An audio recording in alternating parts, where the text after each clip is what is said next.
from CRU Group. Shankadeep, a warm welcome to you. You are the only analyst in the panel. So, we would love to get an insight from you, especially after the imposition of export duty, what the scenario is like. We would love to hear that.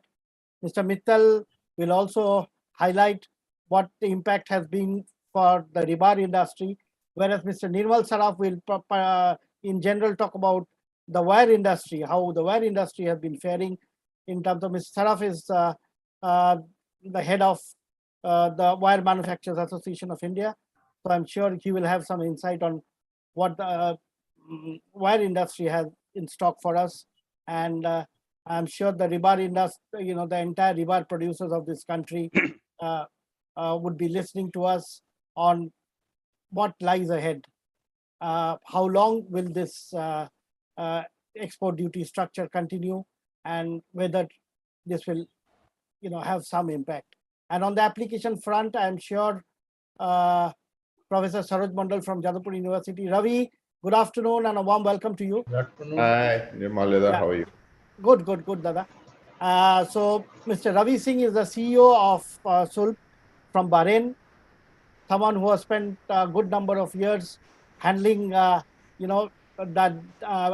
as a bridge, I would say, between the industry and the consumers.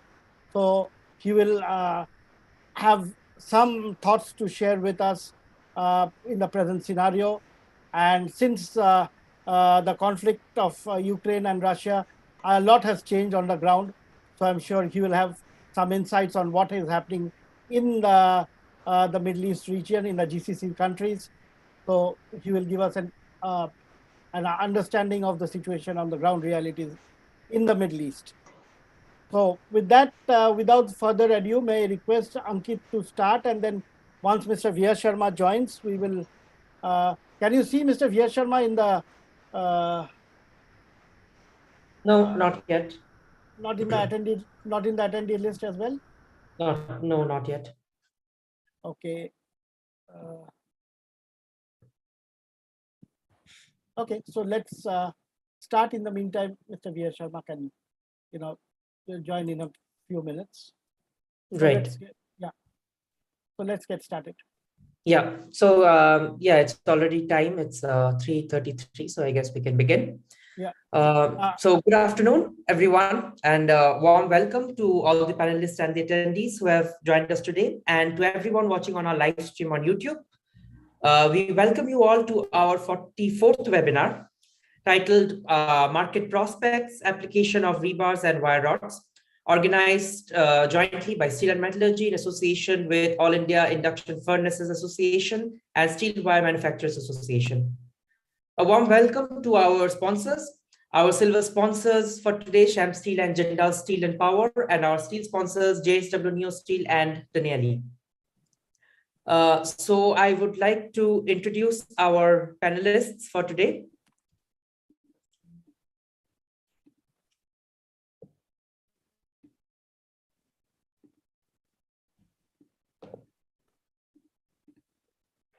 So our session chairman for today is Dr. Mukesh Kumar, Director, SRTMI. Our keynote speaker, Mr. V. R. Sharma, Managing Director, Jindal Steel and Power Limited. Then we have Mr. Andrea Diasparo. He's the Executive Vice President, Sales in Danieli. Mr. Kamal Agarwal, Honorary Secretary General, All India Induction Furnaces Association. Mr. Nirmal Saraf, Chairman, Steel Wire Manufacturers Association of India. Mr. Ravi Singh, CEO of Sulp Bahrain. Mr. Sanjay Mittal, Senior Vice President, Sales and Marketing, JSW Steel. Mr. Shankadeep Mukherjee, Senior Analyst and Editor of CRU Steel Long Products Portfolio. Mr. Surendra Jagdale, Technical Advisor, BSRM Group, Bangladesh. Dr. Saroj Mandal, Professor and former HOD, Civil Engineering Department, Jadavpur University. So these are our panelists for today. Before we proceed, just a few short guidelines. I think we are all well accustomed to the guidelines by now, but just for the sake of formality. So for all the numerous attendees who have joined us on Zoom to listen to our discussion today, We have a Q&A section in Zoom, which can be accessed by all the panelists and the attendees alike. So I would request everyone to post your questions and queries in the Q&A section, and it will be visible to all the panelists who can choose to either answer it live or directly in the chat. If I spot any questions in the Q&A section, then I will bring it to the attention of the panelists. I would also request all the panelists to keep their microphones muted when the other panelists are speaking to avoid any kind of noise feedback. And last but not the least, I would request all panelists to adhere to the time limit as given in the program to avoid any delays. Today's webinar will be moderated by my father, Mr. Nirmalya Mukherjee, and the session chairman will be Dr. Mukesh Kumar, Director, SRTMI. On behalf of Steel and Metallurgy and our partners and our sponsors, I would like to welcome you all to this webinar. We will now begin with the national anthem, followed by which we will have a display of the corporate videos by our sponsors. So I would request you all to please rise for the national anthem.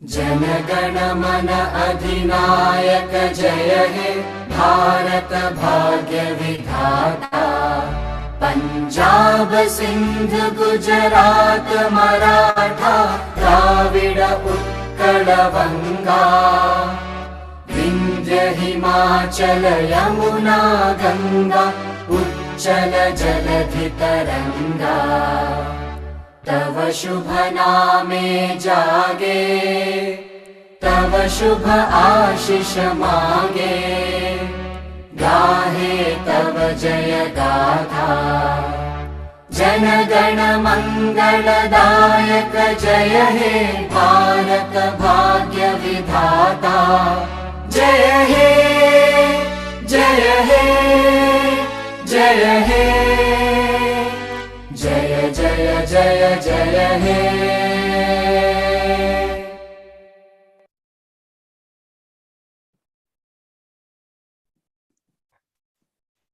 Now we will have the corporate video display session. So the first video is by our silver sponsors, Sham Steel.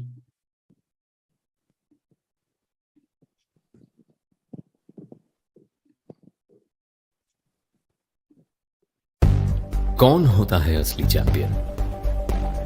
जो सरहद पर देश की रखवाली करे वो है असली चैंपियन। जो घर की रोटी कमावे वो होता है असली चैंपियन। जो रेस जीतने से पहले लोगों के दिल जीते वो है असली चैंपियन। जो देश की तरक्की की बुनियाद रखता है वो है असली चैंपियन। जो अपने हाथों से देश की तकदीर बदलता है वो है असली चैंपियन। चाहे वो आपके सपनों का छोटा सा प्यारा सा घर हो या आसमान को छूती बुलंद इमारतें, असली चैंपियन बनने के लिए हर कसौटी पर खरा उतरना पड़ता है। इस हौसले को आगे लेकर बढ़ रहा है श्याम स्टील, जो अपने मजबूत और लचीले टीएमटी रीबार से देश की उन्नति की बुनियाद रख रहा है। स्वतंत्रता के बाद भारत के सामने कई चुनौतियां थीं, जिसमें से एक था औद्योगिकरण की एक मजबूत नींव रखना। 1953 में इस उद्देश्य को मन में रखते हुए श्याम स्टील की स्थापना हुई। हमें सिर्फ अपने पैरों पर खड़ा ही नहीं होना था, बल्कि दुनिया के साथ कंधे से कंधा मिला के चलना था। 60 सालों के अटूट भरोसे के साथ श्याम स्टील प्रगति की उड़ान भर रहा है और हम गर्व से कह सकते हैं कि श्याम स्टील ने देश की नींव को हर मुमकिन तरह से मजबूत बनाया है। चाहे वो देश को ऊर्जावान बनाने वाले न्यूक्लियर, थर्मल और हाइडल पावर प्लांट्स हो या देश को जोड़ने वाले नेशनल हाईवेज और ब्रिजेस, चाहे वो आसमान का रास्ता बनाने वाले एयरपोर्ट्स हो या भारत की रगों में दौड़ती हुई भारतीय रेल। पूरे भारत में हम कई प्रोजेक्ट से जुड़े हैं, जैसे कि Delhi metro, Jamnagar refinery, Kota nuclear power plant, Roza thermal power plant, Hyderabad अंतरराष्ट्रीय हवाई अड्डा और ब्रह्मपुत्र एवं गोदावरी पर बने हुए पुल। इतना ही नहीं, हमें कई सरकारी संस्थानों में मान्यता प्राप्त है, और हमने कई बड़ी सरकारी परियोजनाओं में भी अपना योगदान दिया है, जैसे कि Indian railway, national highway authority of India, CPWD, IOCL, NPCIL, NBCCL इत्यादि। इसका राज है हमारे उच्च गुणवत्ता वाले उत्पाद, जिसके उत्पादन की प्रक्रिया शुरू होती है पश्चिम बंगाल में स्थित हमारे अत्याधुनिक इंटीग्रेटेड स्टील प्लांट से। श्याम स्टील का यह प्लांट देश के उन चुनिंदा स्टील प्लांट्स में से एक है जहां स्टील बनाने की शुरुआत से अंत तक की पूरी प्रक्रिया को अंजाम दिया जाता है। उत्पादन प्रक्रिया की शुरुआत होती है उच्चतम क्वालिटी के कच्चे लोहे से, जिसे हमारी DRI यूनिट में प्रोसेस किया जाता है। कच्चे लोहे को एक रोटरी मशीन में कोयले और डोलोमाइट की मदद से डीऑक्सीडाइज किया जाता है, जिसके द्वारा हमें शुद्ध स्पॉन्ज आयरन मिलता है। इस स्पॉन्ज आयरन को SMS यूनिट में भेजा जाता है, जहां उसे इलेक्ट्रिक आर्क फर्नेस पर 1800 डिग्री सेल्सियस के तापमान पर पिघलाया जाता है। फिर रिफाइनिंग और डीस्लैगिंग की प्रक्रिया के द्वारा बची हुई अशुद्धियों को भी दूर किया जाता है। इन प्रक्रियाओं के बाद जो सर्वोच्च क्वालिटी का शुद्ध इस्पात तैयार होता है, उसे कंटिन्यूअस कास्टिंग मशीन में ले जाया जाता है, जहां कॉन्कास्ट AG ज्यूरिक टेक्नोलॉजी द्वारा आवश्यक लंबाई के अनुसार बिलेट्स कास्ट किए जाते हैं। ये बिलेट्स कई कठोर निरीक्षणों से गुजरने के बाद रोलिंग मिल में ले जाए जाते हैं, जहां उन्हें फिर 1200 डिग्री सेल्सियस के तापमान पर पुनः स्थापित किया जाता है और उनका आकार बदलकर अलग अलग डाया के TMT रीबार्स बनाए जाते हैं। ये उत्पाद थर्मिक्स प्लांट में एक खास पेटेंटेड प्रक्रिया से गुजरते हैं, जिसमें एक खास वाटर स्प्रे सिस्टम का उपयोग होता है। प्रक्रिया के अंत में तैयार TMT रीबार्स एक एटमॉस्फेरिक कूलिंग बेड से गुजरते हैं और इसके बाद इन तैयार रीबार्स को एक ऑटोमेटेड कटाई मशीन के द्वारा आवश्यक लंबाई में काटा जाता है। और अब ये TMT रीबार्स तैयार हैं देश की प्रगति की बुनियाद रखने के लिए। अधिकतर सरकारी निर्माणों में श्याम स्टील के 500D TMT रीबार्स इस्तेमाल किए जाते हैं, क्योंकि इसी में है मजबूती और लचीलेपन का सही संतुलन। इनका इस्तेमाल भारी से भारी लोड वाले निर्माण जैसे कि फ्लाईओवर, डैम, ब्रिज और गगनचुंबी इमारतों में किया जाता है। रीबार का मजबूत बाहरी कवच भार सहने की क्षमता बढ़ाता है और भीतर का लचीला भाग भूकंप, सुनामी और तूफान जैसे प्राकृतिक आपदाओं को झेलने की क्षमता प्रदान करता है। बाजार में 500D के अलावा अन्य प्रकार के TMT रीबार्स भी उपलब्ध हैं, पर 500D से ज्यादा ग्रेड वाले TMT रीबार जैसे कि FE600 इत्यादि मजबूती बढ़ाने के साथ लचीलापन कम कर देती है। दुनिया के सर्वश्रेष्ठ शिक्षण संस्थानों में से एक IIT खड़गपुर ने कई परीक्षणों और तकनीकी पहलुओं के आधार पर यह प्रमाणित किया है कि निर्माण की सुरक्षा और मजबूती को ध्यान में रखकर बनाए गए Shyam steel 500D TMT rebars गुणवत्ता, स्थिरता और मजबूती की मिसाल है। हमारा स्टील प्लांट अपने आप में असाधारण है और इसकी वजह है हमारी 10 पॉइंट क्वालिटी मैनेजमेंट प्रणाली। हर उत्पाद की जांच हमारी अत्याधुनिक क्वालिटी लैब में होती है, जहां 100 kV universal testing machine, spectrometer के साथ और भी कई आवश्यक मशीनों के द्वारा हर उत्पाद का निरीक्षण होता है और किसी भी त्रुटि को उस वक्त ही ठीक कर दिया जाता है। हर कदम पर हमारी क्वालिटी कंट्रोल टीम ये सुनिश्चित करती है कि हमारे उत्पाद बेहतरीन क्वालिटी के हो। इसलिए हमारे तैयार उत्पाद हमेशा गुणवत्ता के हर पहलू, हर कसौटी पर खरे उतरते हैं, चाहे वो लचीलापन हो, भार सहने की क्षमता या फिर गजब की मजबूती। ये बेहतरीन उत्पाद हमारे डिस्ट्रीब्यूटर्स, डीलर्स और रिटेलर्स के विस्तृत नेटवर्क द्वारा देश के हर कोने में पहुंचाए जाते हैं। हम देश और दुनिया की कई बड़ी कंपनियों के साथ काम करते हैं, जैसे कि Hindustan construction company limited, Larsen and Toubro limited, Gammon India limited, PGR energy इत्यादि। अंतरराष्ट्रीय बाजार में भी श्याम स्टील के उत्पादों की मांग तेजी से बढ़ रही है। कहते हैं ना, सूरज की तरह चमकने के लिए सूरज की तरह तपना भी पड़ता है। जितनी गहरी हमारी नींव है, उतनी ही ऊंची हमारी उड़ान। ये उपलब्धि उन सब लोगों की है जिन्होंने श्याम स्टील की बुनियाद को अपने मेहनत और निष्ठा से मजबूत बनाया है, जिनकी दूरदर्शिता और मार्गदर्शन श्याम स्टील को सही दिशा में बढ़ने के लिए प्रेरित करता है, जिनका परिश्रम हमारे हर पहलू में झलकता है। श्याम स्टील से जुड़ा हर व्यक्ति इस सफलता का सशक्त भागीदार है। श्याम स्टील समाज के प्रति अपनी जिम्मेदारियों को भी बखूबी समझता है। शिक्षा व्यवस्था बेहतर बनाने के लिए हम गांव के इलाकों में विद्यालयों के विकास संबंधी कार्य करते हैं। वहां किताबें और अन्य शिक्षा सामग्री भी उपलब्ध करवाते हैं। स्वास्थ्य के क्षेत्र में भी हमारे प्रयासों से सैकड़ों लोगों को सहायता मिलती है। श्याम स्टील में पर्यावरण को बेहतर बनाने के लिए भी कई प्रयास किए जाते हैं और प्राकृतिक आपदाओं के दौरान लोगों को खास सहायताएं भी दी जाती हैं। आज इतिहास फिर करवट ले रहा है। आजादी को कई साल हो चुके हैं और हमारा देश एक सुनहरे भविष्य की ओर बढ़ रहा है। श्याम स्टील इस सफर की एक अहम कड़ी है और हर कदम पर भारत के इस अटूट भरोसे को और मजबूत बना रहा है। भविष्य हमारा है और वर्तमान में। जमीन हमारी है और आसमान भी।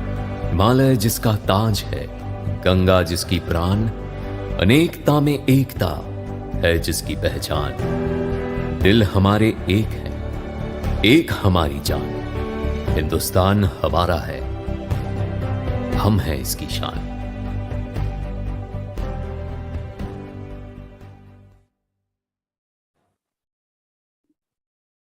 Thank you, Ankit. So we'll move on to the next JSPL video. Yeah, so our next corporate video is by Jindal Steel and Power Limited.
Now we move on to the corporate video display session by our steel sponsors, starting with JSW Steel India.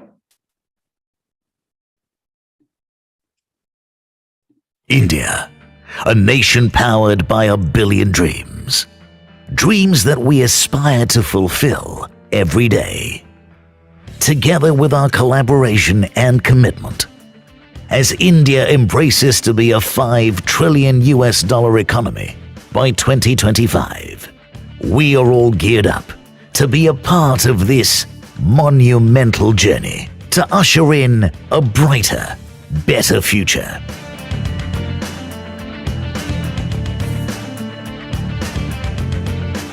Together, we touch ordinary lives and make that difference. We better every day. Together, we make steel that you carve into your agri-equipment. Together, we sow the seeds of success. We make steel that gives the grit and grind to your heavy equipment. Together, we change the landscape of our country. We make steel that you beautifully mold into your automobiles, just to drive our nation on its path towards prosperity. We make steel that you transform into solar energy. Together, we steer our nation towards a greener tomorrow.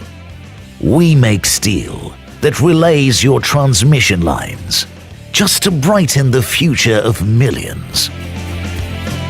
We make steel that styles your appliances. Together, we bring happy smiles. We make steel that adorns your development projects. Together, we provide shelter to millions. We touch lives, make them better together, every day. We empower communities, make them better together, every day. We nurture dreams, make them better together, every day. As India embarks on its accelerated growth journey, we are firmly placed to leave our mark in it. Together, we touch millions of lives and make them better every day.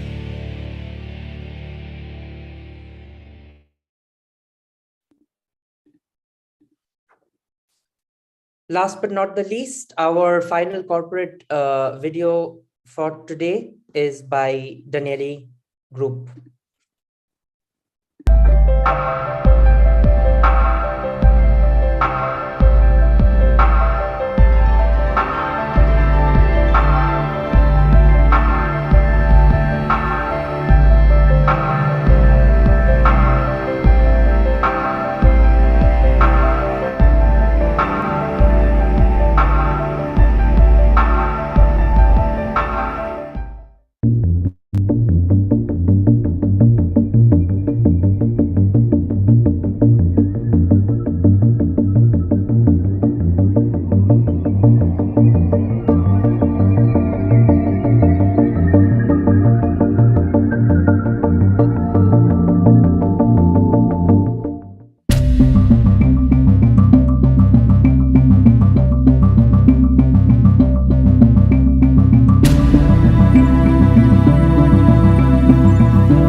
Yeah, so now I would hand over to our session moderator to take the discussion forward.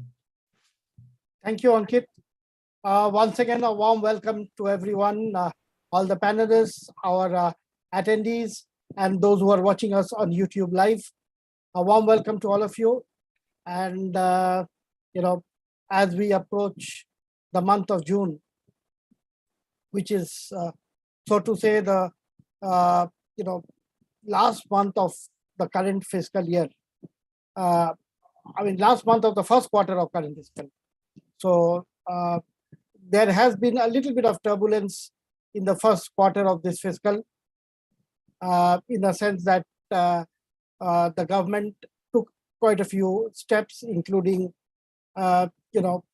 removing a part of, reducing the import duty on coking coal, on certain raw materials, while at the same time imposing something called the export tax, export duty on finished steel. This was, we understand very well, the government's compulsions. The compulsion on the part of the government was primarily because of the inflation pressures. Inflation was shooting through the roof. And I think Andrea would also agree with me, it's happening all over the world. Everywhere in the world, the prices are shooting up like anything. The inflation is a cause for worry. So we fully understand the compulsion on the part of the government, though at the cost of the steel industry. We are sure that once the inflation starts easing out, the government will obviously take some steps to remove the export duty, because our Honorable Prime Minister believes that India should be a hub for exports, and steel industry has a major role to play in that scenario, especially since the Ukraine-Russia conflict. One of the things which has happened is there is a gap in terms of supply to the market to the tune of maybe 40 million tons or more, because Russia and Ukraine, both the productions are massively hit. So it was really an opportunity for the Indian producers to ramp up the exports during this period of time. Now, to go through the details, I would request now our session chairman, Dr. Mukesh Kumar, who's been very active in interacting with all the producers, end users, everyone together in the industry, including technology providers. So he will have a fair amount of sort of ground reality realization, what the situation stands in terms of the market scenario on the ground. And at the same time, what the industry should look forward in terms of future expansion plans, in terms of growth opportunities, in terms of technology for green steel production, reducing energy cost. So all these are issues I'm sure our Honorable Chairman Sir will address today. So without further ado, I would leave the floor to the Chairman of the session today, Dr. Mukesh Kumar, Director, Steel Research and Technology Mission of India, under the aegis of Government of India, Ministry of Steel. Over to you, Dr. Mukesh Kumar. Thank you, Nirmalaji, and thank you very much for giving me this opportunity to chair this session. Today's topic, that is market prospects and application of rebars and wire and rods. As you told, today there are a lot of disturbances in the market, because when government on 21st May announced certain imposition or certain cut on the export and import duty, then a lot of reaction came. But one thing you will agree that before government took action, because a lot of signals were given that prices are going very high. Most of the infrastructure projects are getting affected because of the high cost of steel and other things. And this government, because their main focus is on infrastructure development, and for that they have started a Gati Shakti project also, which is basically to integrate our port, rail and road transport. And heavy investment, more than around 100 lakhs crore, has been earmarked for the next 5 years. So steel and cement definitely are having a direct impact on these projects, because the escalation is going up. But when this notice was issued, the prices of the steel was increasing mainly because of so many reasons. And one of the main reason was high input raw material cost, because the coking coal, which was going around $110, has gone to $700, and now it has been cooled down to around $500 or so. And if you see other costs also, like ferronickel, ferromolybdenum, ferroalloys, everything was going very, very high. And that's why this steel prices were going high internationally. And if you see after COVID, our Indian steel industry was trying to recover, and they were trying to realize whatever opportunities are available either in the domestic market or in the export market. But when this notification came, the prices were already on the downtrend because the coal prices were softening. International prices of the steel were softening. As you mentioned, inflation is one of the main reasons. And there was a trend already, because when the notification came, more than around 6,000 to 7,000 rupees was already reduced by that time. But if you see the average price of the steel, mainly TMT bars, which is used in construction industry, and other products like structural steel and other things, definitely these were quite high. Somebody says that margins were high, that's why people were showing high profits and other things. But if you see last 3 years data and you correlate with coal prices, ferronickel prices and other things, you will see that steel industry was not that much asking the way these prices have gone up. But I think this imposition also has some effect, and in the last few days, prices has further slashed down. But how long this will continue? Because unless the coal prices, coking coal prices, ferroalloys prices goes down, it will not be very, very profitable or this thing possible for the steel industry to continue. And that's why in the last, I think more than 8 to 10 months, when things were good, because if it is a cyclic business, steel business, around 4 years back, most of the steel companies were not in a position to repay the loan also. And they were looking for various options from the government and other things. But things changed, and most of the companies have started repaying the loan also. Because whenever you are investing something, you are also looking for some investment. But most of the companies, when they saw things are changing, they have announced expansion, and more than around 120 million ton capacity, greenfield and brownfield expansions were already declared by major companies. And I think because we know that steel consumption is increasing in the country, and at the same time, we were trying to encash the opportunity available in the export market. When National Steel Policy 2017 was made, there also it was mentioned that at least by 2030, we should have around 20% of our total production for export. And we were moving in that direction. If you see last year, I think wire, bar, road has made a good contribution. If you see, the maximum consumption has increased in this category only, because bar and roads, our total consumption was around 44.59 million ton, which was increased by 12.4. But if you see against HRC, HR coil and other things, it was only 40.45 million. So the increase in bar and roads was very, very high. And if you see on the import front and the export front also, in the import front, we have reduced our requirement for bar and roads by more than around 87%. Because if you see last year, in 2021, our import was around 1,42,000 of bar and roads. But if you see in the current year, it was only around 62,000. But in 63,000 also, alloy and other products were also there. When we look combined all together, the total import was around 2,73,000. It is not that much, but we paid around 4,000 crore rupees for that. But against that, what we have realized in the export market, in export market, we made a big jump. Our export for, I'm talking only bar and roads, our export was increased by more than around 115%. Last year, 2021, it was around 9,74,000. And for the first time, we have increased it to around 2.1 million tons. And 2.1 million ton, if you see in reference to the overall export, if finished steel was around 13.86 million.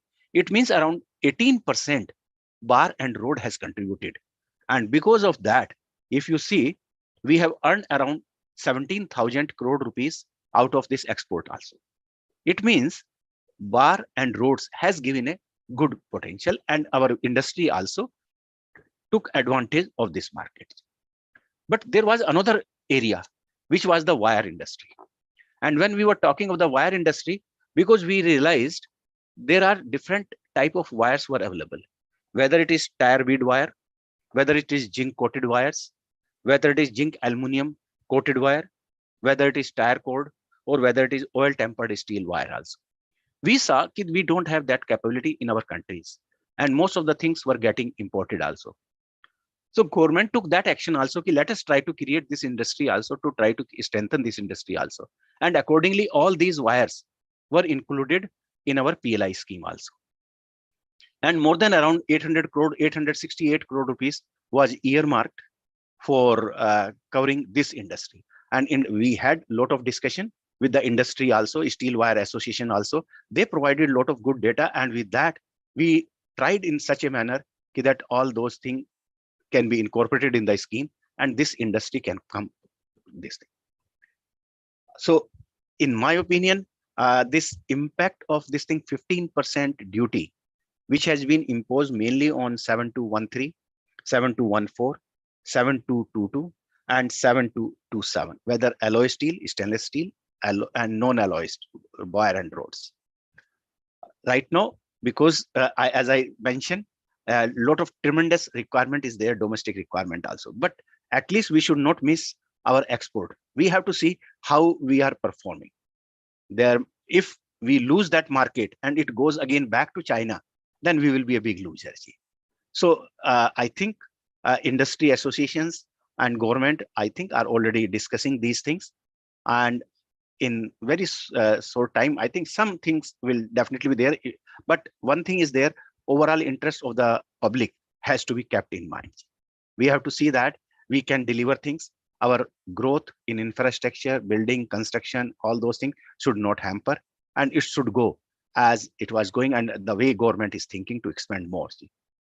So I feel we will be in a position to manage our cost also. But during this period, we have to see that we have to move towards low carbon steel making also. It is not only in downstream industry, but in the primary industry also, how we will reduce the carbon emission. Because we were reviewing few days back only, when we are looking like DRI industry and induction furnace put together, because our grid is a thermal grid, which is coal based. And that's why the carbon intensity is very, very high of around 0.8, 0.9. And if we add all those things, sometimes this thing emission goes very, very high from 2.8 to 3.2 tons also. Whereas in primary, it is around 2 to 2.2. Lot of initiatives are being taken for waste heat recovery, waste heat boilers, minimize use of gas and other things. And government also is making a document called Vision 2047. And that Vision 2047 is bringing main focus on decarbonization of the steel industry, this thing promoting export, making countries self-sufficient. And we want to see that by 2047, at least 30-35% of our products, we should have market of 30% of the export market also. So it is not like that. Government is not bothered about the export. Government wants to do export, and I think whatever changes will come, it will be in the interest of both, that is export promotion as well as consumer also. So this wire, bar, and roads, this is having large opportunities in the country, and we feel that this lot of expansion will come in this thing. This industry will create lot of employment, and it will be a big foreign exchange earner also in time to come. So that is my views, and we have to watch. We should not be so much worried, and let us see how things will move in time to come. And I wish that wire, road, and all these industry, as government is thinking, will prosper and will grow in time to come. Thank you very much. Thank you, Dr. Mukesh Kumar. In the meantime, Mr. V.R. Sharma is still in a meeting. So Arunesh, who is Associate Vice President in his office, just sent me a text saying that Mr. V.R. Sharma will join as soon as his meeting is over. So in the meantime, I'll just take a few comments, Dr. Mukesh Kumar, with your kind permission. Just a few comments from the panelists. पहले तो मैं कमल अग्रवाल जी को नमस्कार करते हुए, कमल जी आपका स्वस्थ अभी आशा है अभी आप सही हैं आप स्वस्थ हैं? बहुत देर से आप मतलब बीमार थे, आप कुछ देर में आपका सेहत ठीक नहीं चल रहा था, तो अभी यही ईश्वर से यही प्रार्थना करते हैं कि आप स्वस्थ रहे, बहुत सालों तक हमें मार्गदर्शन करवाते रहें, क्योंकि आप ये इंडक्शन फर्नेस जितना आज देश में इतना चल रहा है, ये पूरा इंडस्ट्री को सामने ले जाने के लिए आपका बहुत बड़ा जो है योगदान रहा है। तो कमल जी, आपसे जानना चाहते हैं कि ये आज के दिन में जो ये एक्सपोर्ट ड्यूटी के बारे में हम लोग सब बात कर रहे थे, साथ ही साथ आपका तो ज़्यादातर मेंबर्स आपका ज़्यादातर मेंबर्स जो है ब्लास्ट फर्नेस वाले तो मेंबर्स आपके नहीं है, सारे हैं इंडक्शन फर्नेस वाले। तो ये इंडक्शन फर्नेस में क्या असर पड़ा है in terms of electricity availability? मतलब कई जगह तो इलेक्ट्रिसिटी का बहुत बड़ा दिक्कत है, कहीं शॉर्टफॉल भी है, there has been power cuts. तो इस बारे में कमल जी आपसे जानना चाहते हैं, क्या हाल है आज इंडक्शन फर्नेस वालों? धन्यवाद आपका। सभी को नमस्कार। मेरा स्वास्थ्य आप लोगों की कृपा से, आपकी दुआ से, प्रभु के आशीर्वाद से सही है और मैं पुनः आपके बीच में आ सका। ये आप लोगों का कह लें प्यार है जो हमें दोबारा ले आया। बाकी आपने जो प्रश्न मुकेश कुमार जी का मैं बहुत बहुत आदरणीय नमस्कार करता हूँ। आपकी मीटिंग के चेयरमैन साहब हैं हमारे। तो आपने जो स्टील इंडस्ट्री, सेकेंडरी स्टील के बारे में पूछा, मैं टोटली वर्थ आउट बता दूं। आप बिजली की बात कर रहे हैं कि अभी इसकी 2 या 3 प्रॉब्लम है, बाकी तो वर्किंग इस इंडस्ट्री पे, क्योंकि हम लोहे के आदमी हैं और लोहे की तरह हमारा मजबूत दिल है और हर मुश्किल को हम आसान बनाते हुए चलते हैं और इसीलिए आज हम कामयाब हो चुके हैं, कामयाब हैं और आगे और ज्यादा होंगे। जो 300 मिलियन टन का प्रधानमंत्री जी का उद्देश्य है वो पूरा होगा। इसमें हमारा सेकेंडरी स्टील का बहुत बड़ा योगदान रहेगा। पर 3 समस्या हमारी अभी जो इसमें जो ब्रेक चल रहा है ना, वो कहते हैं भाई स्पीड ब्रेकर है, वो 3 ही समस्याएं हैं। जहां तक आपने बिजली की बात की, बिजली हर एक स्टेट में अलग अलग रेट है और आज की तारीख में बिजली की उपलब्धता पूरी तरह से है, कोई ऐसी प्रॉब्लम नहीं है। थोड़ा बहुत सीजनल आ जाती है, जो देश भाई ब्रेकडाउन आ गया, कोयले के कारण आ गया या वो चीजों के कारण आया, तो वो एक अलग इशू है।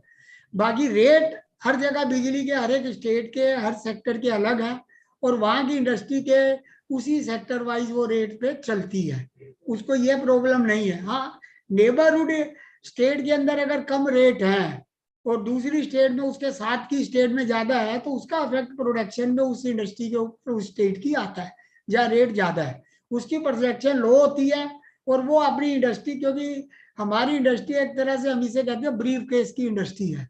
फर्नेस को कहीं पे भी हम उठा के ले जाए तो 6 महीने लगते हैं, रोलिंग मिल को कहीं पे भी हम उठा के ले जाए तो 1-1.5 साल लगता है और वो नई टेक्नोलॉजी में उल्टा तब्दील हो जाती है। तो जहाँ बिजली सस्ती होती है वहां हम चले जाते हैं, 5 साल के लिए वहां पे प्रोडक्शन हो जाती है।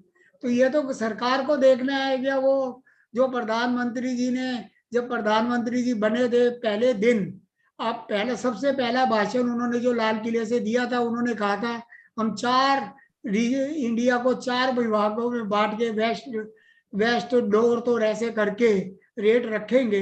वो अभी तक लागू नहीं हुआ। वो अगर लागू होता है, वो अपनी बात में अडिग होते हैं तो बहुत अच्छी बात है, वो हो जाएगा तो ये इंडस्ट्री एकदम प्रोडक्शन बढ़ेगी। दूसरा हमारी प्रॉब्लम जो इस समय आ रही है प्रोडक्शन बढ़ाने में रोकने में, सबसे बड़ा पोल्यूशन और इन्वायरमेंट डिपार्टमेंट के लेके है, क्योंकि इसके ऊपर ये कैपेसिटी के ऊपर बंधक लगा दी क्या 30,000 टन से ज्यादा जो प्रोडक्शन करेगा उसको ईआर डिपार्टमेंट से जाके परमिशन लेनी पड़ेगी, जो कि एक बहुत ही महंगा और बहुत ही मुश्किल कार्य है। अब ये बात हमें नहीं समझ आती कि एक ही जगह हम 30,000 टन की 10 फर्नेस लगा लें तो कोई बात नहीं, और अगर एक ही जगह हम 100 टन की लगाना चाहें तो नहीं लगा सकते, वो पोल्यूशन फैलाता है। तो इस चीज को रोकेंगे तो जो इंडस्ट्री ऑलरेडी है वो अपनी प्रोडक्शन को जस्ट डबल तो कर लेगी, हमारी यही डिमांड है। जो इसके ड्राफ्ट पास हुआ है जो BI इसका पोल्यूशन का, कि 30,000 को 2 लाख टन तक की रोलिंग मिल और 1 लाख टन तक की कैपेसिटी फर्निश इंडस्ट्री की, वो ड्राफ्ट जो है उसमें पास हुआ है इसके गजट सेक्शन, गजट में उसको लागू किया जाए, उस ड्राफ्ट को एक्ट के अंदर तब्दील किया जाए, तो ये इंडस्ट्री की प्रोडक्शन जस्ट डबल इमीडिएट हो जाएगी, क्योंकि जो कैपेसिटी में चल रही है वो कैपेसिटी में चलते हुए अपनी प्रोडक्शन बढ़ा सकती है। और दूसरा पॉइंट जीएसटी का है। हम जीएसटी रेट कम नहीं करना चाहते, पर हम ये नहीं कहते कि कम किया जाए। नॉर्थ इंडिया के अंदर जीएसटी जो है स्क्रैप बेस के ऊपर इंडस्ट्री ये चल रही है, और स्क्रैप जो होती है इंडस्ट्री, स्क्रैप इंडस्ट्री से आती है, उसके अंदर हमें कोई प्रॉब्लम नहीं। स्पॉन्ज आयरन पैलेट्स वगैरह आते हैं, उसमें हमें जीएसटी की कोई प्रॉब्लम नहीं। पर जो बाजार से आपके घरों से स्क्रैप निकल के हमारे पास पहुंचती है, उसमें सबसे बड़ी प्रॉब्लम है, क्योंकि जब आप लोग कबाड़िए को माल देते हैं तो उसे कोई बिल नहीं आप देते हैं। कबाड़िया बिल आगे बेचता है तो उसके पास कोई इनवाइस नहीं होती, वो धीरे धीरे करके बड़े कबाड़िए तक माल जाता है और वो हमें सप्लाई करते हैं। तो सबसे बड़ी चीज ये है कि इसके साथ ये एक्ट, एक तो जीएसटी का जुड़ा हुआ, वो जीएसटी देते हैं नकली फर्मों में बनाते हैं, और नकली फर्में प्रोवाइड कर देती है फर्निश इंडस्ट्री को, जिसकी इंडस्ट्री को दोबारा पेमेंट करनी पड़ जाती है। एक बार तो जीएसटी वो ले जाते हैं, दूसरी बार सरकार आके मांगती है, जबकि सरकार ने जब उसको जीएसटी नंबर दिया तो वो क्या कहते हैं, उसको जिम्मेदारी सरकार की होनी चाहिए, क्योंकि कलेक्शन वो सरकार के बिहाफ पे कर रहा है, वो हमारे बिहाफ पे नहीं कर रहा। आज हम बैंक के कैशियर को पैसा दे आए और कल को मैनेजर आके हमें कहता है कि अब यो कैश आप कैशियर लेके भाग गया, नहीं दे रहा, आप दोबारा दो। तो ये वो जीएसटी का प्रोविजन हो गया जो हम 5 साल से, जब से जीएसटी आया, कह रहे हैं, उसके अंदर हमारी सुनवाई नहीं हो पा रही है, इंडस्ट्री की सुन नहीं पा रहे हैं। मिनिस्ट्री भी कहती है आगे भेजती है, पर सुनवाई ऊपर नहीं हो पा रही है। हमारा उसके अंदर प्रपोजल यही था कि इस बाजार स्क्रैप के लिए अलग से HN कोड दिया जाए और उसके ऊपर 2% की ड्यूटी लगा दी जाए, बाकी ड्यूटी टोटल की टोटल, और उसको उसमें भी ना रखा जाए, ड्यूटी को यूज भी ना करें हम, वो एक तरह से खर्चा मान लो और आगे हम अपने फिनिश प्रोडक्ट पे पूरी जीएसटी दें। तो 2% होने के कारण ये नकली बिलों की बात खत्म हो जाएगी। हम परचेज भी कर सकते हैं, या तो डायरेक्ट परचेज करें रॉ मटेरियल, पर उसके अंदर प्रॉब्लम यह आती है कि 20,000 से ऊपर का कैश परचेज नहीं कर सकते। अब कैश परचेज कबाड़िए के पास अकाउंट नहीं होते और वो दिखाता नहीं अकाउंट, क्योंकि वो उसको जरा सी सेल हो जाएगी तो उसे इनकम टैक्स में भी आना पड़ेगा, उसको ये किताबें और ये सब कुछ करना पड़ेगा, वो करना नहीं चाहता। तो रॉ मटेरियल की ये प्रॉब्लम को जब दूर करें गवर्नमेंट, तो सबसे बड़ा हमें चैन मिलेगा और हमारे को उत्साह मिलेगा। नहीं तो आज यही लगता है यार, जितना माल खरीद रहे हैं जीएसटी पे कर दिया, जब मर्जी जीएसटी डिपार्टमेंट आएगा, जीएसटी भी लेगा, पेनल्टी भी लगाएगा, अंदर ले जाने की धमकी भी देगा और पैसे भी उतने खाएगा। और खुलेआम हो रहा है ये, कोई इसमें दो राय नहीं है, हमारे को कहने में संकोच कहीं नहीं है। जितने की जीएसटी होती है उतना सरकार में जमा हो जाता है दोबारा, और उससे आधा वो ले जाते हैं, कोई दिक्कत नहीं है। नहीं तो अरेस्ट करने की धमकी है, क्योंकि 3 करोड़ से ऊपर की जीएसटी पे अरेस्ट है, तो कोई भी बनिया या कोई भी दुकानदार या कोई भी इंडस्ट्री वाला अंदर नहीं जाना चाहता, और इसीलिए वो इस इंडस्ट्री से भाग रहा है, निकल रहा है कि ये वाला वेतन जो है, कोई भी आदमी स्वास्थ्य रहना चाहता है, चैन से रहना चाहता है, काम करना चाहता है, और सरकार इस बारे में कतई नहीं सोच रही, 1% भी उसकी सोच नहीं बनी। जबकि फाइनेंस मिनिस्ट्री से भी मुलाकात हो गई, स्टील मिनिस्ट्री का मैं धन्यवाद देता हूं कि उन्होंने बड़ा प्रयास कर रहे हैं, पर कोई सुनवाई नहीं होगी। वो पोल्यूशन वाले पे भी और इस पे भी पूरा प्रयास कर रहे हैं। ये 3 बॉर्डर जो इस इंडस्ट्री को रोके हुए हैं, और अगर ये तीनों चीज, बिजली को तो छोड़ दीजिए, अब ये 2 चीज जीएसटी और पोल्यूशन में भी करा देंगे, तो ये इंडस्ट्री जो है सरकार कर देगी, तो ये इंडस्ट्री की प्रोडक्शन 1 साल के अंदर डबल हो जाएगी। क्योंकि उन्होंने ये अभी हमारी एक्सपोर्ट ड्यूटी लगाई, इसका हमने स्वागत किया, और आप ये देखें उसका इफेक्ट क्या आया। उसका इफेक्ट ये आया कि जो कंज्यूमर को, आम कंज्यूमर को सरिया बनाने के लिए उसको 65,000 रुपये टन का मिल रहा था, आज उसको ये ड्यूटी लगाते साथ 55,000 रुपये में मिल रहा है। रॉ मटेरियल की जो ब्लैक हो रही थी, जो स्कैंडल बना हुआ था, वो सारा खत्म हो गया, स्पॉन्ज और पैलेट्स का। तो इसकी चाहे एक बारी में हमारे लोगों को घाटा हुआ इस इंडस्ट्री के, एक ही दिन में एटम बम गिरा हमारे ऊपर परमाणु पर वो हमारे लिए सही रहा। आगे आके समय हमारा और सही होता जा रहा है, वो झटका हम सह के उससे बाहर निकल आए हैं।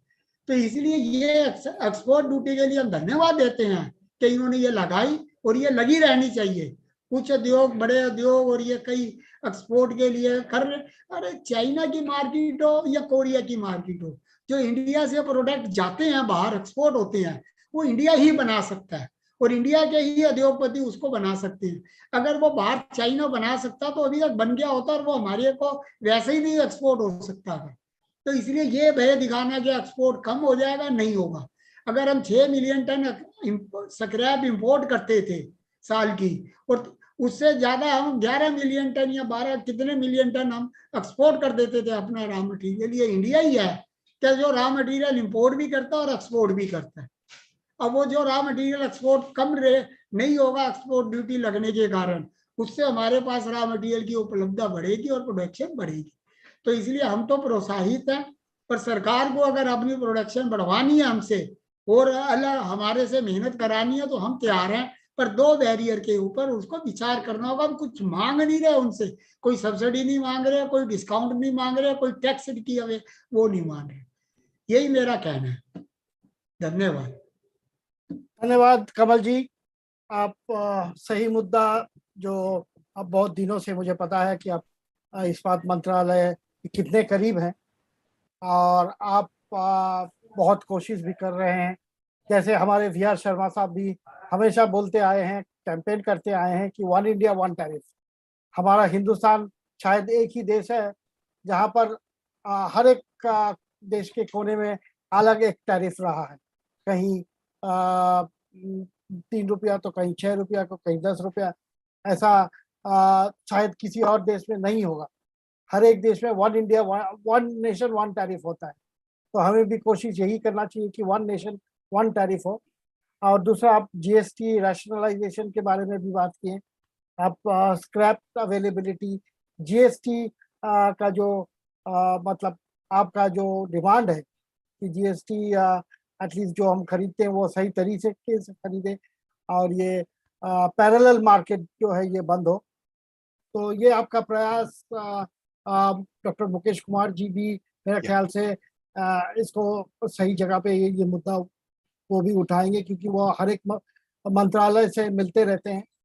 तो ये चाहे इस्पात मंत्रालय कोशिश कर ले, जब तक कॉमर्स मिनिस्ट्री, फाइनेंस मिनिस्ट्री, हमारे वित्त मंत्री जी भी इससे वाकिफ ना हो, तो हम तब तक हमें जो है ये मुद्दे उठाने पड़ेंगे। तो विद दैट मुखर्जी साहब, just I wanted to add few things. जो कमल जी ने बोला है कि regarding GST, because this is not applicable only in case of steel, but all the industry, whether it is copper, non-ferrous, whether it is ferrous, copper, aluminum, everything, they are suffering.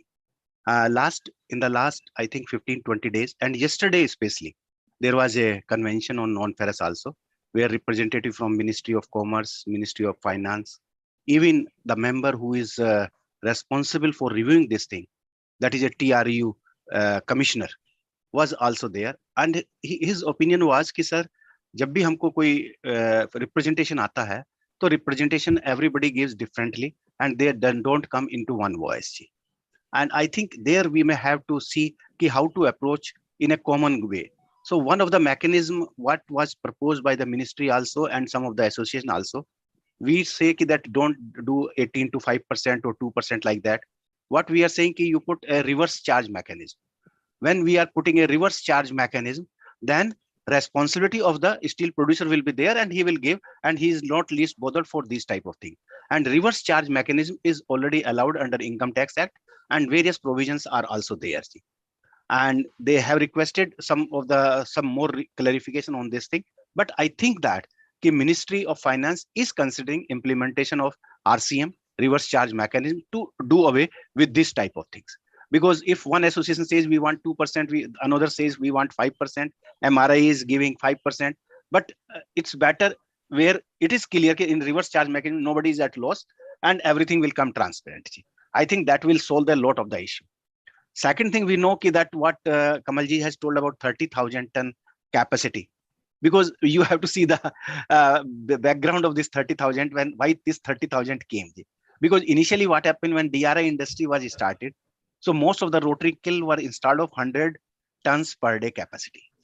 And in those 100 tons per day capacity, heavy pollution was there because they were not in a position to fix waste heat boilers and other things in the DRI industry. So that's why government told, and when a study was made on the DRI industry, it was found that if a DRI kiln of less than 200 to 300 ton per day is there, then this thing implementation of waste heat boilers and other things becomes difficult. So that's why government, some of the state government like Odisha government and other things, they have put a ban on installing 100 tons per day DRI kiln and other things. And that's why they were saying, but I fully agree with Kamalji. Okay, you say that we should not go less than 200 ton per day or 300 ton per day, but accordingly you should give that limit to them, and then whatever conditions are there, installation of waste heat boiler and then dolo char and other things, that should be done. Another suggestion was given to the Ministry of Environment Forest that you are talking about dolo char is a big issue in DRI industry. So now a new concept is coming that is called common boiler system, and where in industrial area, people are installing boilers, common boilers, and collecting all these in dolo char and everything, and then they are supplying these things. So that type of concept also can be brought, but I think it is stakeholder discussion is there, which may require. And regarding electricity, yes, we know that tariffs are different, but what we are promoting in a different direction. We say that you are saying that carbon steel industry is a highly carbon emitting industry. Why don't you bring some rules that steel industry, whether it is induction furnace or electric arc furnace, will be given priority on renewable power. You want to create a facilities of 500 gigawatt in the country by 2030. You want that 50% of the power should be used by renewable power. And if renewable power can be given to this industry, their CO2 emission also will be reduced, and the rate automatically will get unified almost at the same rate, because it will be supplied under a new policy. So in my opinion, if we can try to adopt these things, use of renewable power in steel industry on priority, so that rate will automatically get controlled, and this pollution means kill of above 200 or 300 ton per day, and reverse charge mechanism. I think all the three issues what Kamalji has told may be resolved, and this industry can prosper like anything. Thank you. Thank you, Dr. Mukesh Kumar. You Hello. showed the कमल जी, एक बार मैं निर्मल जी से उनका जो opinion है वो जान लेते हैं, because he has been mentioning in our chat what his recommendations are. तो ये steel wire manufacturers association steel wire का उनका क्या जो एक्सपेक्टेशन है हमारे सरकार से, मंत्रालय से. So we would like to take the opinion of Mr. Nirmal Saraf, because he appreciated the RCM mechanism as a way out. Besides, he has some suggestions how to get back to the export scenario. So over to you, Nirmal ji, for your opinion, and then just after you, we'll move on to Mr. Diasparo, Andrea Diasparo, who will talk about what solutions he has for our smaller players in terms of providing technology with using less of energy, reducing energy cost, which is the challenge of the day, and also what is new at Daneli. So that Andrea will address. But before that, over to you, Nirmal ji. Thank you. Well, you see, I agree with all the problems which has been posed by Mr. Kamal Agarwal. He has very rightly pointed out that these are the problems of the industry and what the industry is facing. In my opinion, RCM is the best possible tool for addressing the GST concern, because here the GST is going to be paid by the customer himself, so that there is no payment of double GST, once to the vendor and then again to the government, because they say that the vendor has not deposited the GST or the bills are fraudulent. So that solves a big problem. It will put a bit of workload on the steel industry, those who are, or any scrap buyer for that matter, be it ferrous or non-ferrous, but it will be a very good thing because the uncertainty is taken care of and it is already part of the provision. So it's easier to do than other things, where a new rate of GST comes in and you have a GST which is not compatible and things like that. So that makes a lot of sense. to me. And I think all industry associations should recommend this and support this as a way out.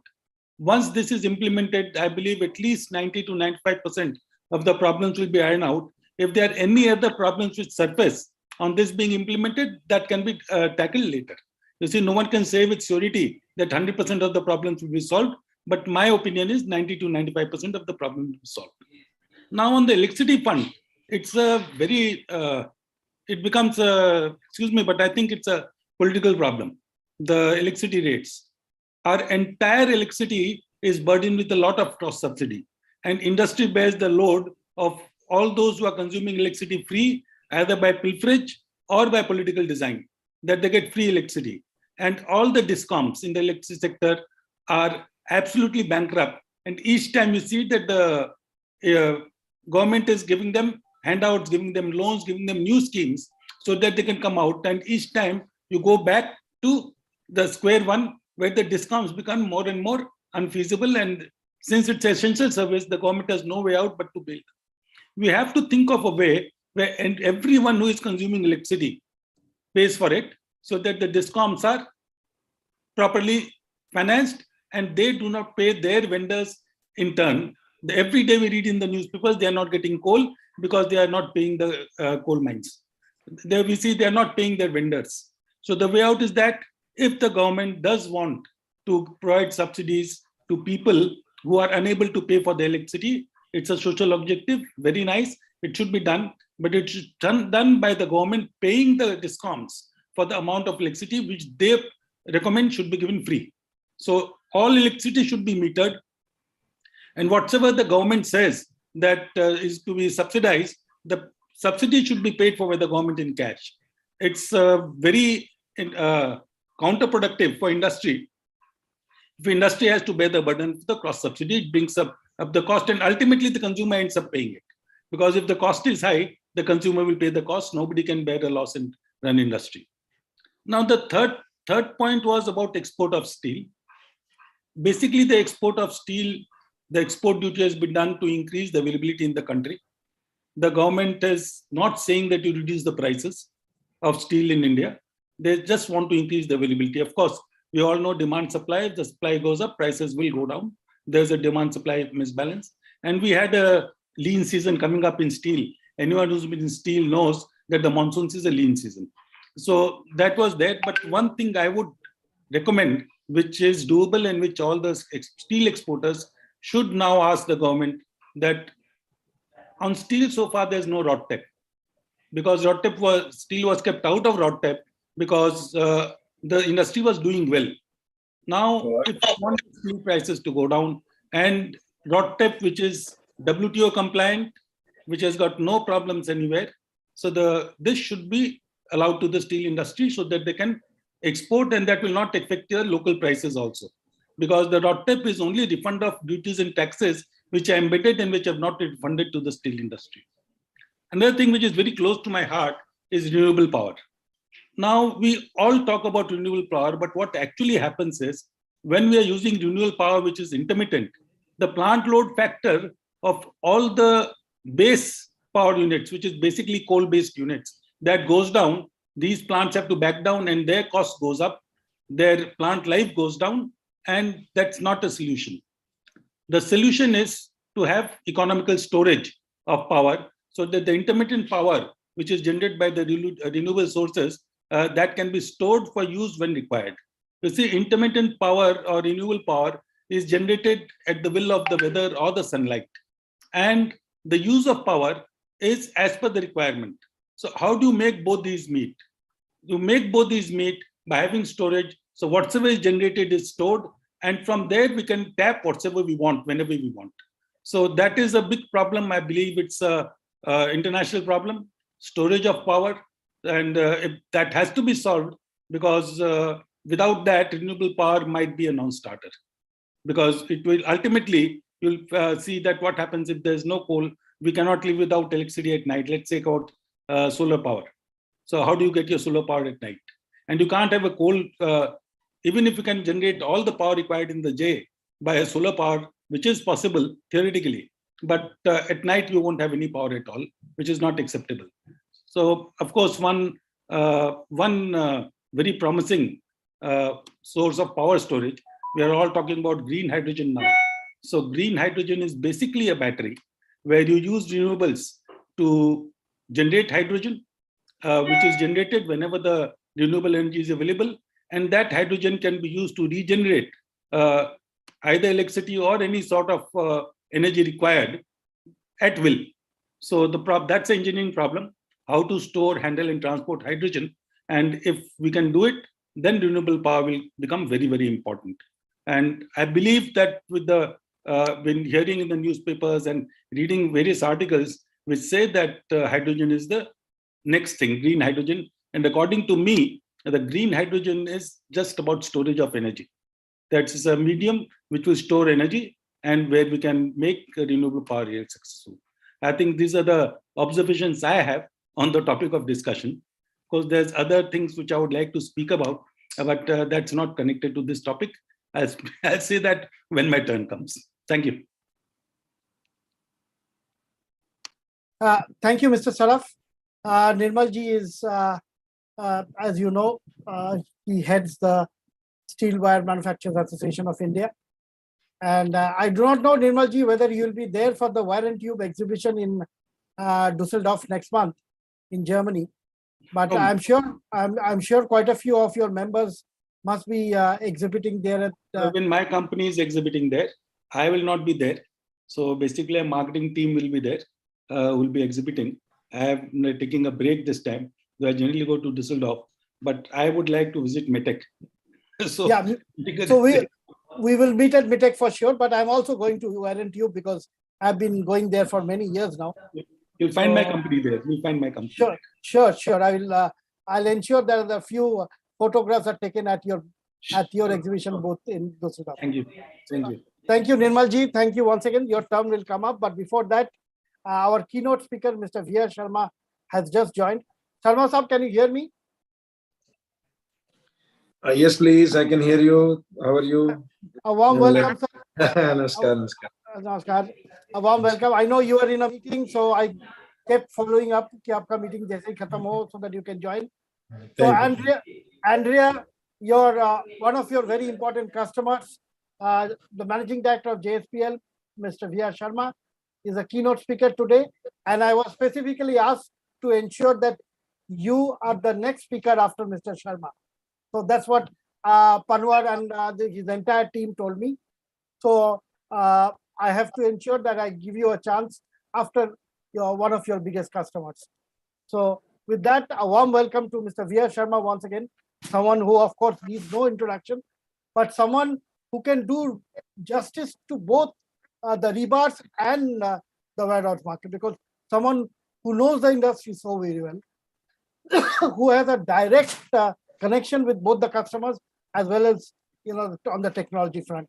So without further ado, I would leave the floor to our keynote speaker today, none other than Mr. Vidya Ratan Sharma, Managing Director, JSPL, and someone whom I regard as the greatest guru and inspiration for this entire industry.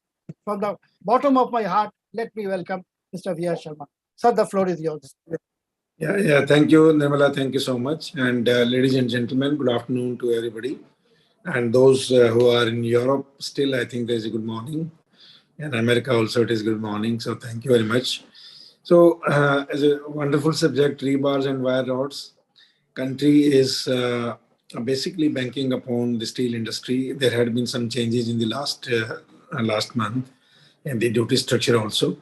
Wire rods and rebars, they were being exported out of India, and now there's a duty levied on that, export duty of 15%. So these two products cannot be exported out of country, and many other products cannot be exported out of country unless the duty is paid. So one good thing is that iron ore and pellets, the duty has been imposed on iron ore and pellets, and it is a very heavy duty. And this means the availability of iron ore and pellets have increased, or it should in times to come. So international market had been going down in last 2 months, and there was a softening of about $100 to $125 per ton in international market, and that was also being felt in India by us, by all of us. And then over and above the export of iron ore and pellets when it is almost banned or heavy duties are imposed. That means I think government's aim is to make the raw materials available at an affordable price. The true impact will come maybe in next 1.5 month time, not immediately. But there are always some pros and cons. Some of the pellet plants have already closed their shops because the pellets are not being sold in the country. And why the pellets are not being sold, it is not because the steel industry, the sponge iron industry, they do not need pellet. The problem is because the coal is not available. So even if the pellets are available at a cheaper price, the coal is not available at all or available at second priority. So that is creating a problem. The sponge iron manufacturers and also the other steel plants, they are in trouble. They are not getting coal. We have a largest coal gasification plant in the country. We need about 15,000 coal per day, 15,000 tons per day. We are also facing difficulties in getting the coal. Of course, we have won some mines, coal mines, but that will take some time, at least 6 to 8 months time, maybe 1 year time to start. But today there is a shortage of coal because most of the coal is going to the power plants. And this is the reason that despite of iron ore coming down or pellet prices coming down, the offtake is not taking place because sponge iron people, they do not have the coal available. So that is a big problem. So whatever we expected that the steel prices will go down or come down, so that has, I think, that has been challenged by the coal availability. So today we are seeing that yes, the flat products, the prices have gone down by 3,000 to 4,000 rupees a ton. And also for the coated products, galvanized, color coated, the prices have gone down to 6,000, 7,000 rupees. And there was always a correction which was already taken in the month of May or early May or maybe end of the April. That was another 4,000 to 5,000. So put together, if you see in this particular financial year, before the duty was imposed, the correction was about 5,000 rupees, and after the duty is imposed, the correction is about 3,000 to 4,000 rupees.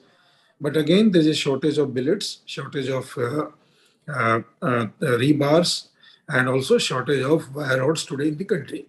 The major issue is the coal availability. Hopefully, this will be resolved. Coal India is going to import about 120 million ton of coal for the nation. That may give some relief, but this is quite unfortunate and very strange that we have 350 billion ton of coal available in India, and still we want to import coal. So this is something very serious. So I urge Government of India and I urge Coal India to increase the production from existing 2 million ton per day to they should look at least 3.5 million ton per day. The moment they do, then the energy can definitely be made available to the country. I'm thankful to Government of India and especially to Honorable Prime Minister, who has put all his efforts so that there is no blackout situation in the country. But this has been done at a cost of some other logistics issues. More than 490 or 498 goods trains are moving every day, transporting coal from one location to another location.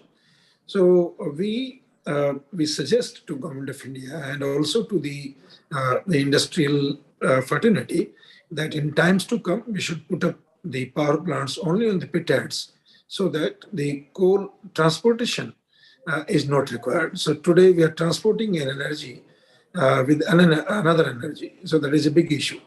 So a coal of 3,000 rupees per ton and the freight is also 3,000 rupees per ton. So by the time it reaches to Tamil Nadu, it goes to about 6,000 or 7,000 rupees a ton. And so is in Maharashtra, so is in Delhi or Rajasthan or Haryana or UP. So I think the solution is to produce power in the coal belt in India and then transport power through the transmission lines. So whenever it will come, then definitely this will help the entire nation. And the basic commodities like rebars or wire rods, or the round bars, rolled round bars for the forging industry will be made available at an affordable price.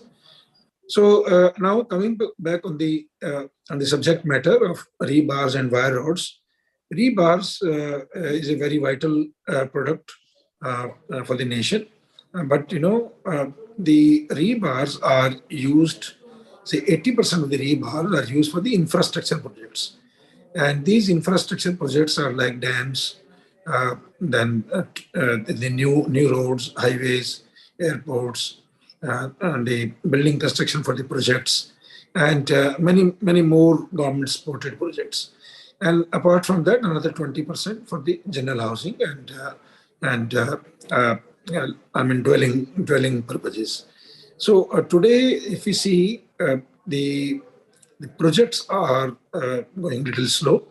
That's why the rebars are, not moving the way it should move. I think in next maybe 15, 20 days time, 1 month time, the projects which were on hold because of the high price of steel, these projects will restart and the demand will erupt in a big way. The other is the wire rods. The wire rods is, you have more than 100 applications of wire rods. Directly wire rod for forging, wire rod for wire drawing, and finally for the galvanized wires, and also for the even the last product is, or the lowest value added product is the binding wire or making nails out of it. But these are the areas where we have to be dependent on the automobile industry, and especially the two-wheelers. So I think today the wire rod business is still, I would say, good, because India is still producing a good amount of vehicles in terms of two-wheelers and also for four-wheelers. So the industry should definitely come up, and the wire drawing industry itself should be a gainer. The prices are already down, and I think now the time is to utilize the opportunity and to maximize the overall production for the different applications for the wire rods. The other product is that which is related to wire rods, that is round bars. So these round bars are still in short supply in India today, and there are not many companies in the country those who can supply the quality round bars, especially from the sizes like 20 millimeter to 120 millimeter. There are technologies available today, especially Danelli and Cox. They have given the technology in India at many places to supply the best of the best rebars or rolled bars. And these rolled bars are directly used either as a bright bar or used in the forging industry. So I think many more plants are required to be installed in India for such kind of technology, where country can gain in terms of low production and the best of the best qualities, and with different kind of alloys what you can make out of the rolled rounds. So these are the areas where we have to ponder upon. Country working that 300 million ton steel has to be produced in the country, and the steel industry is with the government that whatever steps government is taking time to time, and these must be required on top priority. But I think the duty or the export, the duty on exports which is imposed now, there should be a short-term measure, and maybe in next 2 to 3 months time there will be some relaxation from government side, because government also wants to enhance the overall exports. And Prime Minister himself told that we have to reach to a $1 trillion of export economy by 2025. I mean, if there is a holistic growth, then I'm sure we can reach to this $1 trillion of total exports and $5 trillion of economy. So I wish all of you, those who are in the steel fraternity, those who are in this particular business, we must try to strengthen the country's demand, and we must try to produce all those grades which are required by nation. One last point I'd like to tell you about JSPL. We have started manufacturing 50 millimeter dia rebars, that is the construction bars. So these rebars are in a great demand, especially in dams and the long span bridges. So this is a very good development, what we have done in our mills in Patratu, that is near Ranchi. And anybody interested in rebars for 50 millimeter diameter, they may obtain from us. So thank you, Nirmala. Thank you very much. Thank you, ladies and gentlemen, for listening to me. And now I'll listen to you. Thank you once again.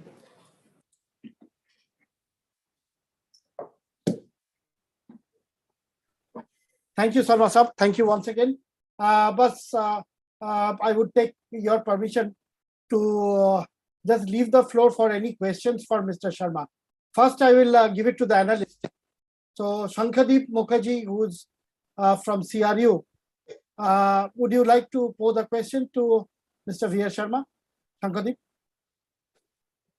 I think the presentation covered the market conditions quite nicely. So I guess in terms of, I'd like to touch on the fact of decarbonization, and how do you think maybe the country can prepare for that?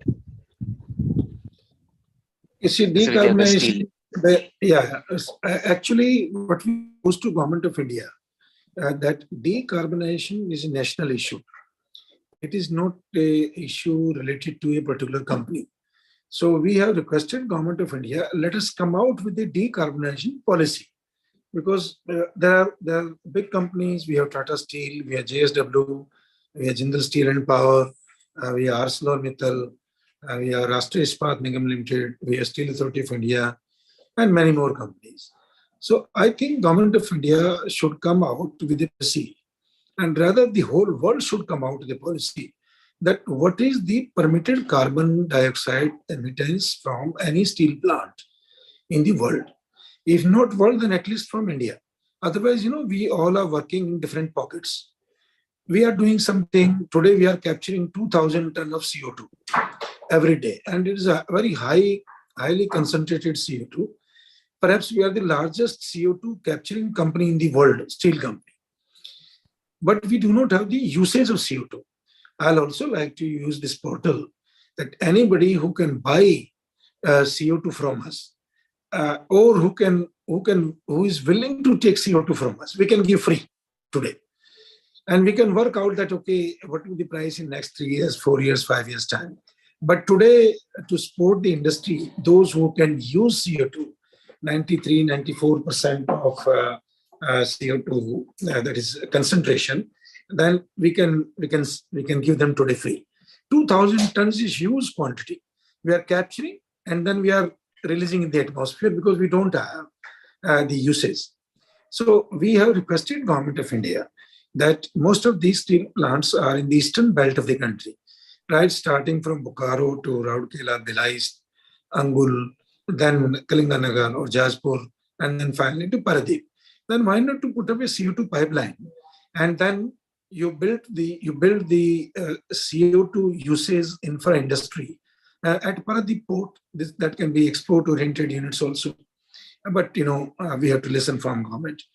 We have also told government that to make a standard, environmental standard, it may be under the Ministry of Environment, and maybe under the ministry, maybe under the Central Pollution Control Department. They will define that what CO2 or what carbon, what steps the companies has to take to be carbon neutral, and how many years will it take. When we speak on carbon CO2 reduction, everybody speaks today, but nobody knows what exactly to be done and how much it should be. So there should be a standard in the country that each company, whether it is a refinery or it is a cement plant or it is a steel plant, we should be given a task that this much of CO2 you can emit. Once that task is given, then the entire industry will start working on this in the same direction. But today we are working in some similar another direction. Tata Steel may be working better than us. Maybe JSW is working much more better than Tata Steel and me. And maybe Steel Authority of India is doing superbly well, that they are working, they want to control the CO2 emission. But what is the national agenda? So through this particular webinar of steel and metallurgy, I would also like to request Government of India once again that there should be norms for the CO2 generation or emittance of CO2 in the country. So, but otherwise, we all are working in pockets today. But clean energy is a big issue. Green energy is another big issue. Green hydrogen is a big issue, because generation hydrogen is not a problem. We are today generating about 5,000 nm cube of hydrogen every day, but there is no user. What to do with the hydrogen, nobody knows. We are doing every day 5,000 nm cube. We are using this for our application, but we cannot use completely fully. We are using only 2,700, 2,800 nm cube, but we do not 2,700 because the system, the instrumentation, the injection system, the preheating system, the valves, the actuators are yet to be designed and implemented. So there are many people that speak on hydrogen. There are many people that speak on the green energy, but nobody knows how to use it. That is a big problem. So we are now working with a company for 400 megawatt of green energy, that is solar energy. Now the issues are solar energy. We are in Gujarat. So from Gujarat we have to take it to where? We have to take it to Odisha. Now the line losses and the overall wheeling charges, it is not free. Line losses and overall wheeling charges is a big issue.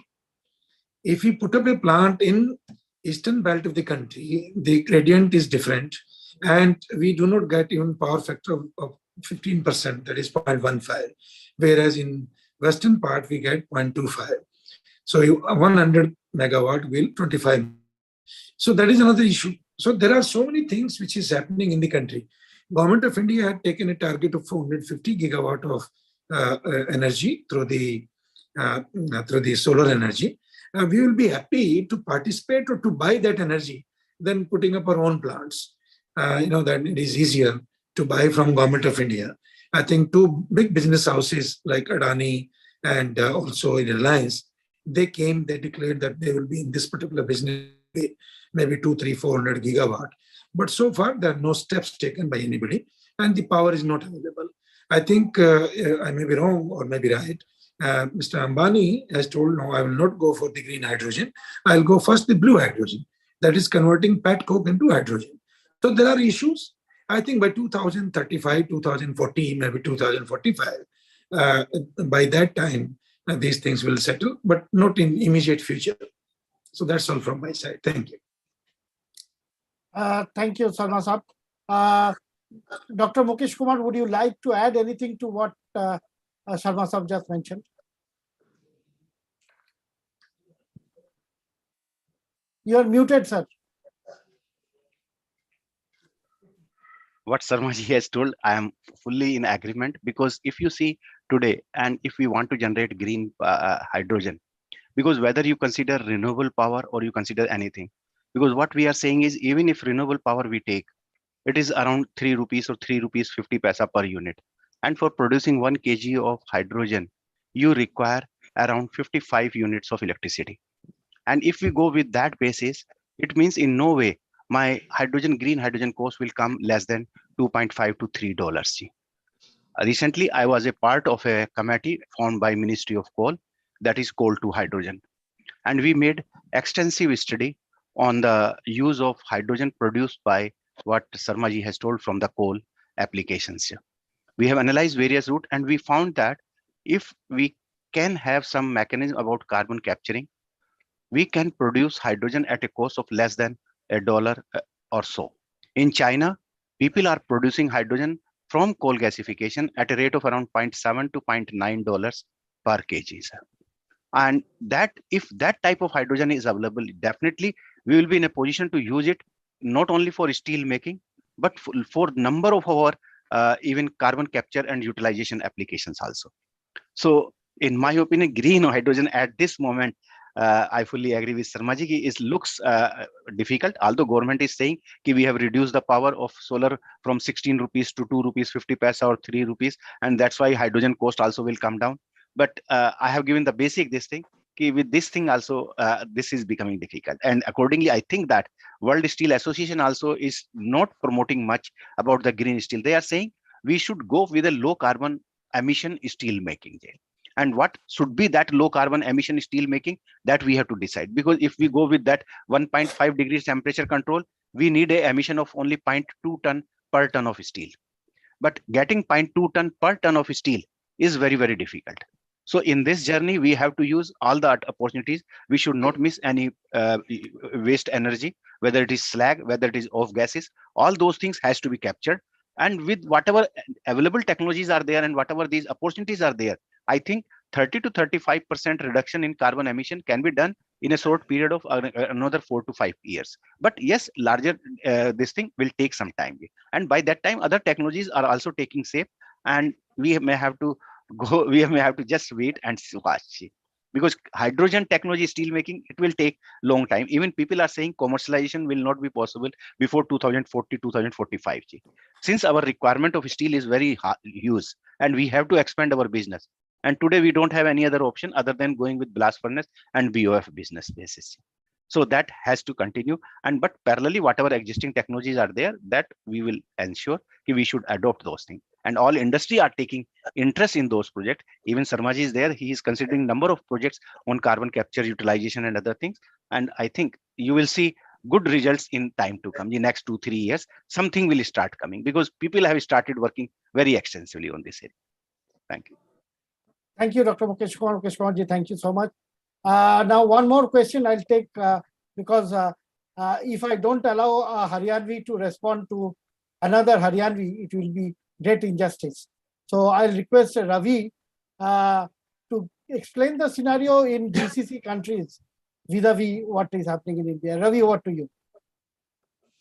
Mr. Ravi Singh is the CEO of Sulb in Bahrain. Yeah. Hello, Sharma Sahab, how are you? Yeah. Namaskar ji. Always, Nirmalya has branded us one Haryanvi to another. But as Sharma Sahab rightly pointed out the other day, we are only employees. Haryanvis tend to be owners. Yeah, and in the GCC, obviously there is a lot of excitement on the green hydrogen and also users of solar power. That way GCC has got one advantage of having as much of solar insolation as India, and also a proximity to Europe. So, and also of course having a whole lot of oil and gas reserves. So multiple strategies are on. The world's largest blue hydrogen project is being set up somewhere in near Jeddah in Neom by Linde and Aramco for converting gas into blue hydrogen and then converting into ammonia and then transporting it globally. Because it's not a question of producing green hydrogen, it's also a question of how do you transport it. It's very difficult to compress, liquefy hydrogen at minus 253 degrees temperature. And then even after you liquefy, its weight is very less. So there are a whole issues of densities and transportation. An alternate, counterintuitive alternate seems to be to produce solar power and put a grid right from Saudi Arabia into Europe across several countries. And that may turn out to be cheaper than trying to produce hydrogen and transport that.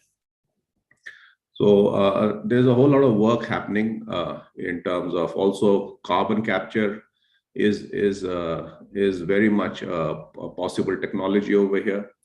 We're not talking of chemical carbon capture, which is emerging now everywhere, using bacteria to convert the emissions into useful products like ethanol and all other products.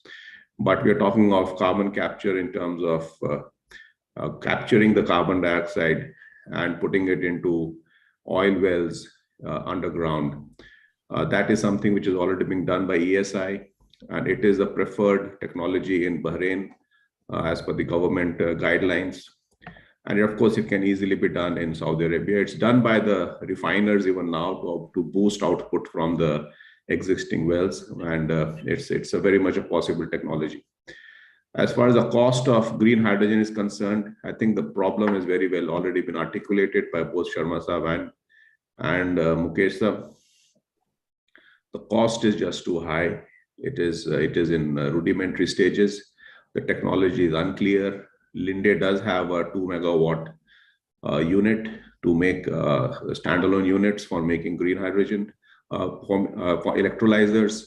But with this Russia war, even the cost of palladium and platinum and all these nickel alloys, which are part of these electrolyzer units, they are no longer available. They are sanctioned. So there's going to be a huge impact on these costs. You know, nickel prices have shot through the roof after the Russian war.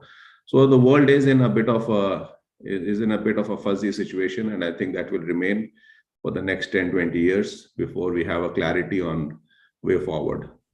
The one good thing for the rebar and wire rod manufacturers is that you already are, those who are in the scrap-based manufacturing of wire rod and rebars, you already are in a sweet spot, because that is the technology that is going to be there in the future. Especially over here, there are a lot of secondary manufacturers. I can foresee that this industry is going to move away from a centralized, large integrated steel plant, which was the past, and currently also there, towards a secondary steel manufacturing with small units dotting all over the place, where you have scrap available, convert locally into useful steel products, and send it back into the market. Thank you. Thank you, Ravi. While you have so much in common being a Haryanvi, I was trying to figure out what do I say in terms of my connectivity with Sharma Sahab. Then I realized both of us were born in the same month in April. He was born on the 27th of April, I was born on 4th. So, so much to do with connectivity with Sharma Sahab. Now, I'm sure Andrea Dasparo is getting a little upset because he was supposed to join us 1 year back. So, you know, I have got used to kind of the Italian lifestyle, which is a little laid back. So whenever I am in your city in Botrio, and in the morning we have to go for Mr. Benedetti's press conference, we plan it at 7:30, end up at 8:30. So that's a normal Italian way of doing it. So I hope you'll excuse me for the delay. And it's over to you, Andrea Dasparo, to take us through the journey. Also, you could also highlight the decarbonization efforts which Dhaneli is trying to install in its technology for the mills of the future. Over to you, Andrea Dasparo, who's the Executive Vice President, Sales in Dhaneli. So, Andrea, the floor is yours. Thank you very much, Mr. Mukherjee.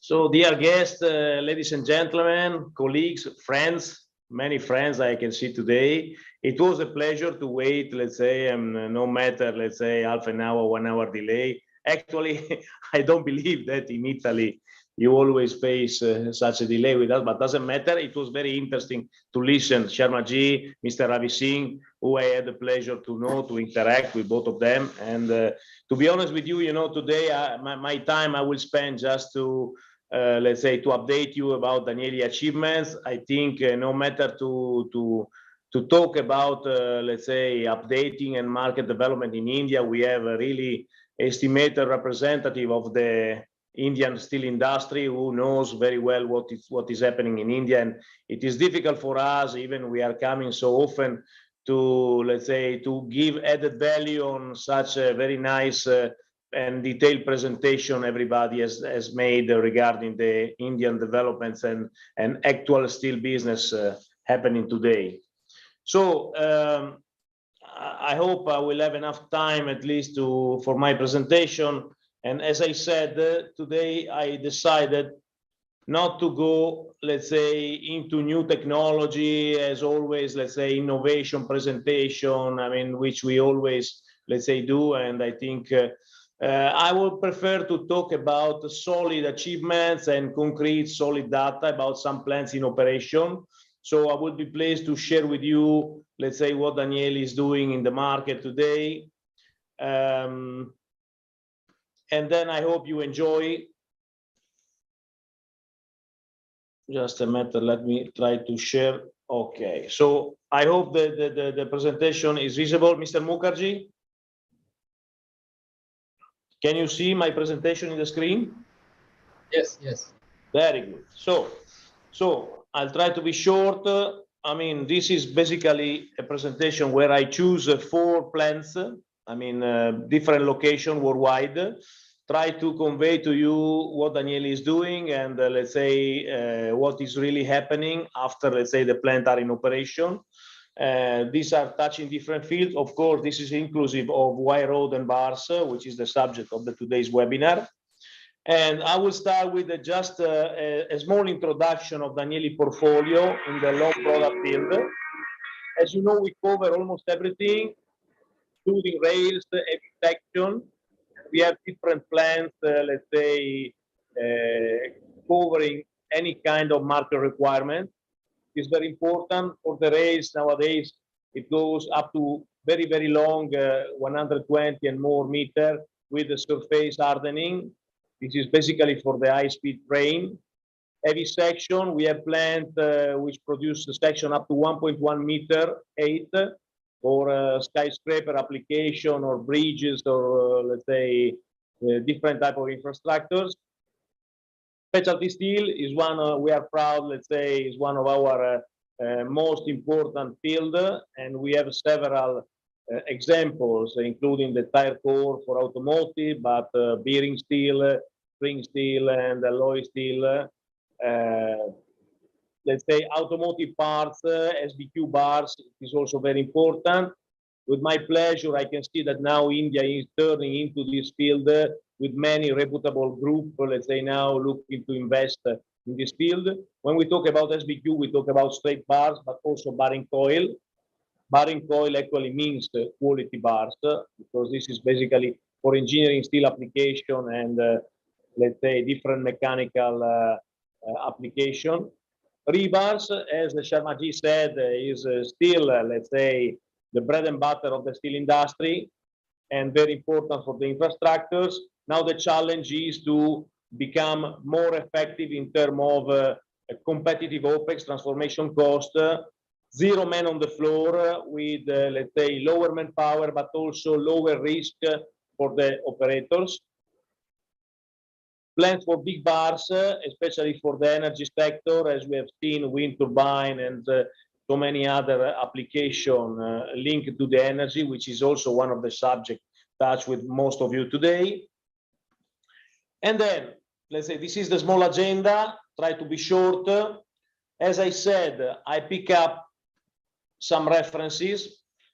Festalpin, Wire Rod Austria, Acciaierie di Verona, Pittini Group in Italy, the Acero Ramos Ariz, Mexico, and then even it is not in India, but this is belong to one of the most prestigious Indian group, JSPL Shadid in Oman. So why these 4 plants? There are several reasons, and let's say starting from Festalpine, we can say that this plant is the state of the art of the technology for the specialty steel, mainly dedicated on the automotive. The impressive figure is the more than 500 steel grades with nearly 2,000 different chemistry. So when we talk about Acciaierie di Verona, this is basically a self-explanatory, and this is the most innovative wire rod line for, let's say, wire rod production on large scale. This plant has the potential capability to go over 1 million tons per year. And as everybody knows, when you go for the small sizes like 5.5, 6 millimeter, this is becoming very challenging. The Acero Ramos is why we choose this one, because it's very, very good example of super flexible rolling mill for bars and profiles. And this mix stands together up to, let's say, medium profiles, but also going down. And for this reason, we choose the 5-strand split, which is also one of the challenging way to produce a small rebar with high productivity. Not very common, let's say, in all over the world. And then last but not least, Jindal Shadid, JSPL Oman, is a plant which has been sold with 1.4 million tons per year nominal capacity, and now is, let's say, reaching and breaking record by record, let's say, a potential which is more than 1.8 million tons per year. We will see why we are saying that. So my idea is to show you the layout, to give you an overview of the plants. Then I have a short movie, which I think most of the time is better explanatory about the plants. This plant is, let's say, starting with a walking beam radiating furnace. There is a roughing mill, high-speed roughing mill with a free bar. There is an induction heater, as you have seen in the movie, and the induction heater is there for different reasons. One is also to allow the discharging temperature a little lower. So this is saving energy and natural gas consumption, but especially is saving, let's say, yield because of less scale formation. And you know, when we go for a high added value product and let's say valuable steel grades, this is very important because this means a lot of money. So there is a continuous mill with a pre-finishing block. Of course, all along the mill, there are measuring systems to check cross-section and dimension. The plant has two different finishing facilities. One is for wire rod and can cover the widest range of wire rod product. And the second one is for bearing coil, as we said, SBQ bearing coil, with a sizing mill as well. So the finishing facility, the coil handling is common for both the lines, wire rod and bearing coil, with the first vertical trestle system, and then there is a CU conveyor, horizontal CU conveyor. This is the bearing coil finishing facility. There is a walking beam at the end. Here we see how the bearing coil is produced. And then the handling system, easy down, the first walking beam conveyor. This is the vertical trestle conveyor, which is ending at the CU conveyor. This is Acciaierie di Verona, as I said, is let's say nominal capacity of 800,000 tons per year, but capable to reach more than 1 million with the 180 ton per hour radiating furnace. Again, we start with the walking beam radiating furnace. We have a common roughing mill with 4 stands, and then 2 independent lines with a common coil finishing facility. This is just a self-explanatory movie of the line. Everything has been supplied by Danieli, including the radiating furnace. At the exit of the furnace, as I said, we have a 4 stands, a high-speed roughing mill.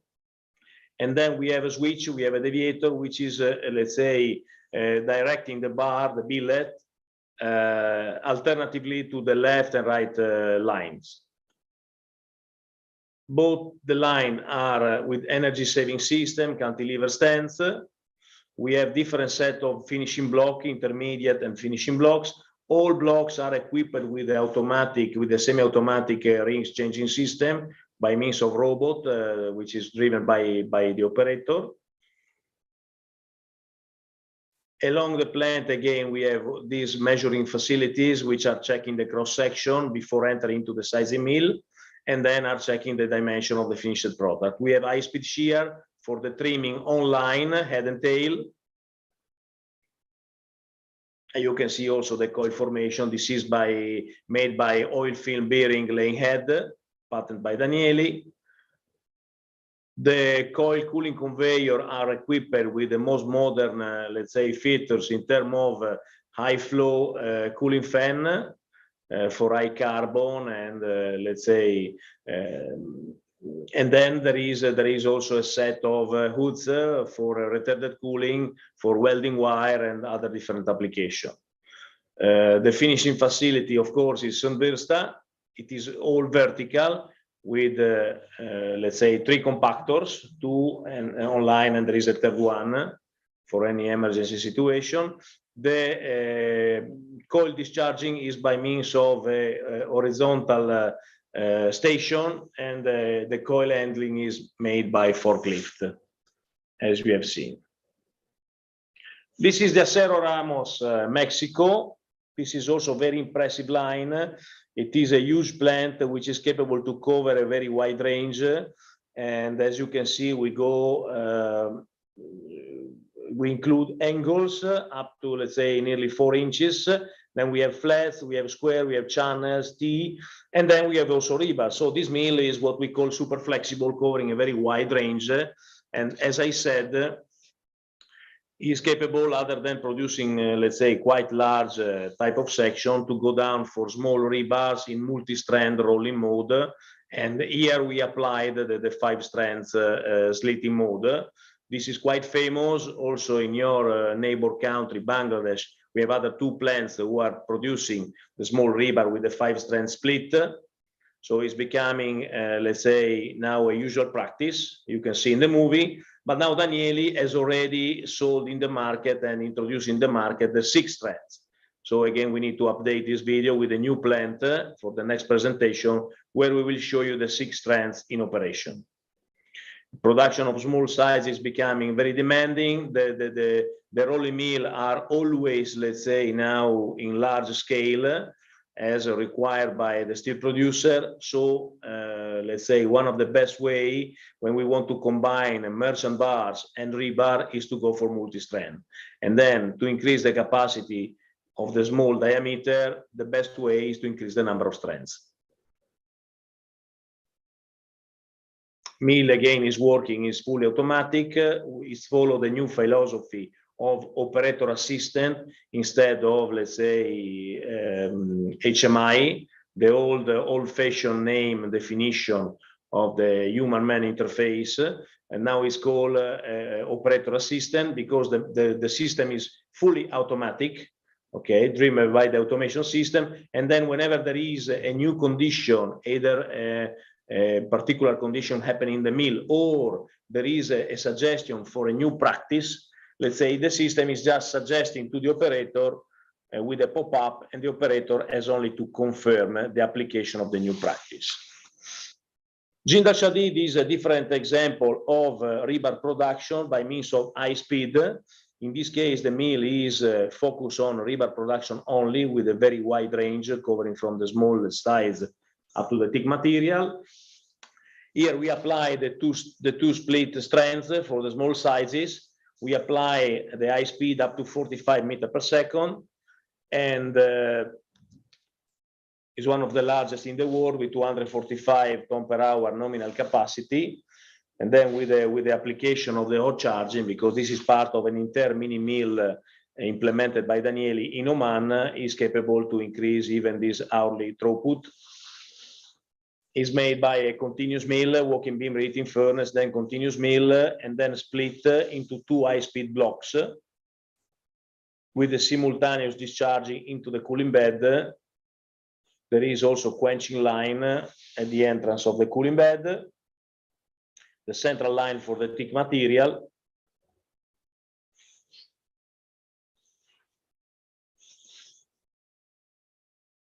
Eight stands each block. As you can see, the water cooling line is divided into small water boxes with pinch roll in between to guarantee the stable rolling condition also for the thin material at a very high speed. This is the discharging of the bar into the cooling bed by means of high-speed delivery. As you can see, 1 bar per notch, which is ensuring the best layer formation and the best presentation of the layer at the entrance of the bundling station for a very accurate bar counting system. And we don't stop only at the bar counting, but we have the possibility to decide the number of bars present in each bundle by means of separation of the bars between each layer.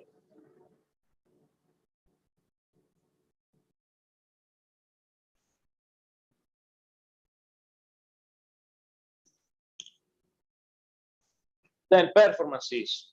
Okay, as I said about Jindal Shadid, we are proud to say, and with my pleasure, I want to share this data with you. There are records and records, let's say, broken, let's say, continuously, and the last one is from the end of last year with 6,222 ton roll in a single day in 24 hours. So again, this is self-explanatory and giving you the feeling of the achievement, and this is testified by the appreciation and the long-term partnership we have been able to establish with the JSPL Shadid Group, with our appreciation to them for their efforts, but of course this has been reciprocated by appreciating Danieli technology, which has been implemented successfully in this plant. Short conclusion, try to stay within the time given by Mr. Mukherjee. Of course, we are looking for high productivity, high efficiency, high quality, which is basically the key to be successful with the low transformation cost, low OPEX, and let's say product appreciated by the market. Of course, we need to start and we need to understand which are the requirements of the market and the requirement of our customer based on their own market in order to cover any different application. I started with the Festalpine Austria, where we have, as I said, 500 steel grades and 2000 chemistry. Of course, most of the time, Daniele is assisting his client in developing certain steel grade with particular mechanical properties, which are, let's say, complying with the requirement of each different application. The automation is playing a key part of the process, and Daniele has a more than 40 years old let's say, establishment, which is with Daniele Automation, which is not only developing the software, but is also designing the hardware. And this is the one that you see in the picture are some example of measuring system. But the one that you see, the panel touched by the operator, is the famous operator assistant that I was mentioning during the presentation. This is one example of, let's say, FAT, which is basically the test of the software before the commissioning start into the plant. This particular one is the Festalpine Donavitz, the high-speed wire rod mill for specialty steel application that you have seen in the movie, the first plant presented. And this is one of the phase of the, let's say, automation test before implementing the software in the plant during the commissioning. These are a few examples of instruments that we are supplying, which are part of our, let's say, most modern configuration of, let's say, state-of-the-art rolling mill. The big data are very important, Q3 intelligence. This is our approach in terms of collecting information, monitoring all the characteristics. The system, of course, takes the data from the rolling practice, but also is able to manage the data coming from the laboratory, as example, or the quality control in terms of feedback from the customers, and is elaborating in order to record the receipt and being able to deliver the same material with the same characteristics to the same customer on continuous basis. And this is basically giving you the possibility to marketing the product with a higher price in terms of delivery time and quality consistency. These are an example of how the data are elaborated, how the system is working, and this is playing a major part, a major role into the, let's say, quality mill, the innovative quality mill. So conclusion, Daniele is covering all different fields in long product rolling mill production. Proven technology and optimum process control ensure to meet all requirements for any different application. And the outstanding figures and utmost plant availability result in high plant production, along with flexibility to couple with sudden market demand. Exactly what I said, and this is thanks to the big data. And the high level of automation guarantees a fast learning curve and continuous data analysis to lead the steel producer to continuous improvement in quality and performance. Mr. Mukherjee, I try to recover the delay you have put on my shoulders somehow, and trying to be sure, but at least to transfer something interesting, a new approach, let's say, instead of presenting innovation, something on the paper, to collect some data and some feedback from the existing plants in operation, because I must say, I have such a small experience in the Indian market. And when I'm traveling and I'm meeting and I'm sitting with all you, let's say, reputable and let's say beloved customers, whenever we present a new technology, you know what is the first question they ask? Yes, sir, but do you have this plant in operation somewhere? Do you have a running reference? So now I want to anticipate and give some proven and plant in operation already implemented. So we don't talk anymore about innovation, presentation, new technology, but we are talking about sharing some, let's say, consistent data coming from existing running plants. Thank you very much to everybody. Thank you, Andrea. Well, to be very honest, I did not put the blame on you at any cost, but my idea was to ensure that your presentation gets a patient hearing from your customers like Mr. V.R. Sharma. Thank you very much. So that way, I wanted to ensure that you speak just after Mr. Sharma, and I exactly did that in spite of the delay. And once again, my apologies. No, my pleasure. And let me say, I really appreciate the opportunity. It happened with a very short notice also from our side. So I want also to apologize. But really, after seeing the level of people today and all the speech made by everybody, I'm very happy. And really, I would love to stay all the time. As you see, I came at the beginning, one of the first, and I will stay until the webinar is over, because I find it very interesting, very valuable, and really, I really appreciate everybody's contribution, really. Well, Andrea, you have to stay in any case, because there is a question I have from Mr. Praveen Nayak. Ankit, can you promote Praveen Nayak so that he could ask his question? His question is how to control ovality in high carbon rolling for tire cord application. We have our rolling mill from Daneri. So if you could just promote Praveenji, Ankit. Yeah, Mr. Nayak, are you able to unmute your microphone? Yes. Yeah. Can you hear me? Yes, we can hear you. Okay. Basically, currently I am working with PT Ispat Indo, and we are under development of a wire rod for the application of tire cord. So currently we are struggling for the ovality purpose only, and we have the Danelli mill.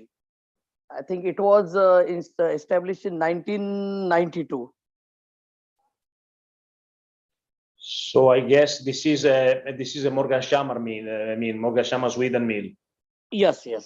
Correct. So look, thanks for your question. First of all, let me tell you that today there are new innovative equipment which are taking care of the ovality. I'm talking about wire rod block, sizing block. We have several examples all over the world of this installation. First of all, let me start from the beginning. The thing started from a good tension control along the mill. Okay, this is number one. Then good tension control of the mill assure let's say a smooth condition of the feeder before the fast finishing block. And then providing that we achieve a reasonable, let's say, smooth condition of the feeder, the sizing block is doing the rest. The sizing block means, let's say, round oval or round, which is basically the configuration which we have developed after so many years of research and development.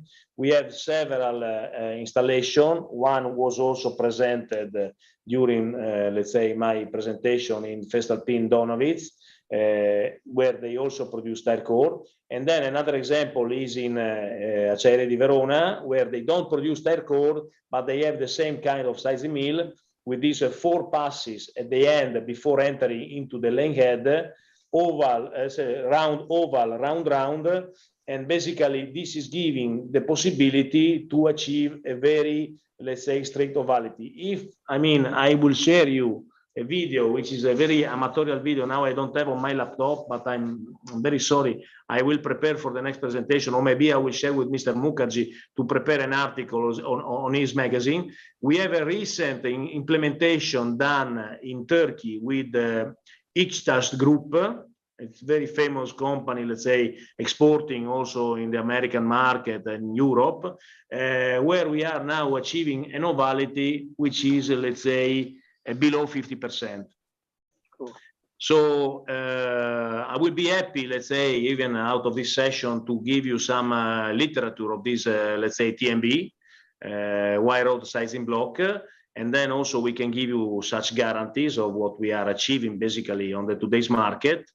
And this is the key basically to achieve a better tolerance, a better ovality. Okay. Okay, thanks for that. Thank you, Andrea, and thank you, Mr. Naik.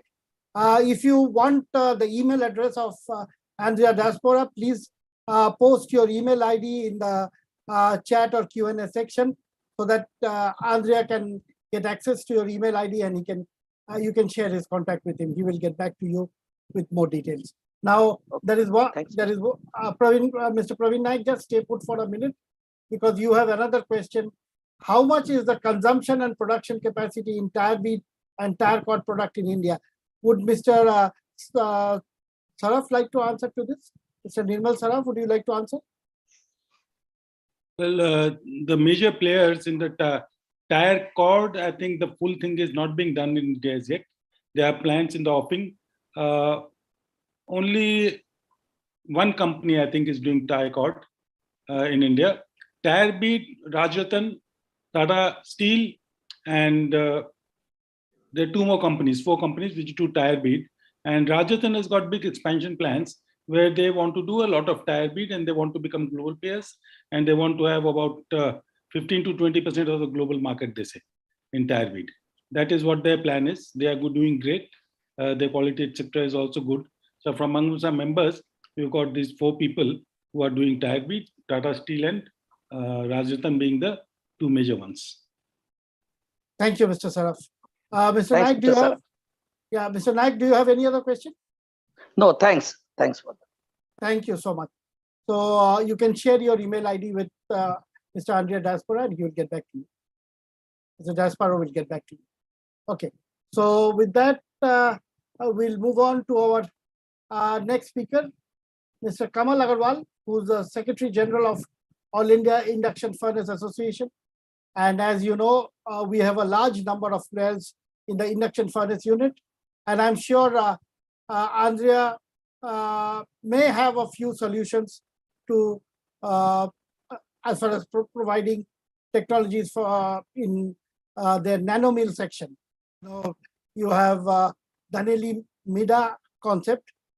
So this mini mills and micro mills and nano mills, these mills are most suited for our induction furnace producers. In fact, I did ask everyone in Daneli whether they would be in a position to provide induction furnace solutions, but that I don't think is size-wise too feasible for Daneli to move right now. Maybe the sizes are too small for Daneli to offer induction furnace solutions at this stage. What is your opinion, Andrea, in short? Look, we have done this. We have done some plans with a small induction furnace. You know, of course, if someone is coming to us for an induction furnace, we don't have this technology in our portfolio. We are, let's say, subcontracting. We are buying from the market. Whenever there is a mini mill, an entire mini mill, especially there are certain, let's say, particular features. There is a caster as well. There is a rolling mill and maybe some additional. Then, of course, Danieli is available to provide the entire package. Okay, knowing and then this is crystal clear that the induction furnace itself is coming from the market, from some sub vendors. Okay, this is the logic. Right. So as of now, Daneli Centro or the other subsidiaries of Daneli do not have a direct, market product for the induction furnace alone. Correct. Correct, but the entire integrated mini mill complex, by which during your reference you mentioned about 2 mills in Bangladesh. One of us must be BSRM and the other is Basundhara. I think you are referring to Basundhara and no, the five strands I was referring to BSRM and Abul Khair. Abul Khair.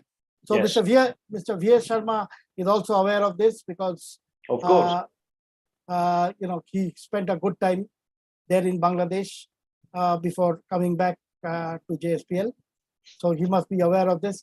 And we have Mr. Jagdale from BSRM, who's the technical advisor. Now it is not a secret that the new mill that BSRM just bought from us will have the 6 strands. Yeah, Mr. Jagdale, would you like to comment on this? Mr. Surendra Jagdale from BSRM. Mr. Jagdale, can you hear me? Yes, I can hear you. And good evening, everyone. And yes, this is true. We are already running 2 mills with 5 strands, and the new one will have 6, apart from a wire rod bypass line, which is also being installed. So shortly that also should come into production, and incidentally that will have the most modern technology, which Mr. Andrea will confirm, and it will be a state-of-art mill, which is right now in advanced stage of erection as of now. The SRM is a very, let's say, is a very nice example of pioneer in the steel industry, where they run such a plant with, let's say, nearly 99% local manpower at very high level, with very good transformation cost. And they have invested a lot in training of their people with the use of composite roll, for example, with the setting of the rolling guides, which is one of the key activity to run successfully the multi-strength production. I mean, let's say multiple number of slits. And they understand, they recognize, okay, that this is part of, let's say, the operation of the plant. Let the people grow and become skilled expert with this kind of practice, which is, let's say, the assembly and the setting of the composite rolls for the last passes, and the setting of the rolling guides to assure a very stable, a very consistent production with the multi-strengths. They have understood, they are implementing this practice, and we are very proud, let's say, to cooperate with them for those projects already in operation and the new one coming up. Thank you, Andrea. And thank you, Mr. Jagdale. So we'll now move on to Kamalji. Kamalji, the floor is yours. Oh, I think Kamalji, Ankit, can you see Kamalji? I can't see him.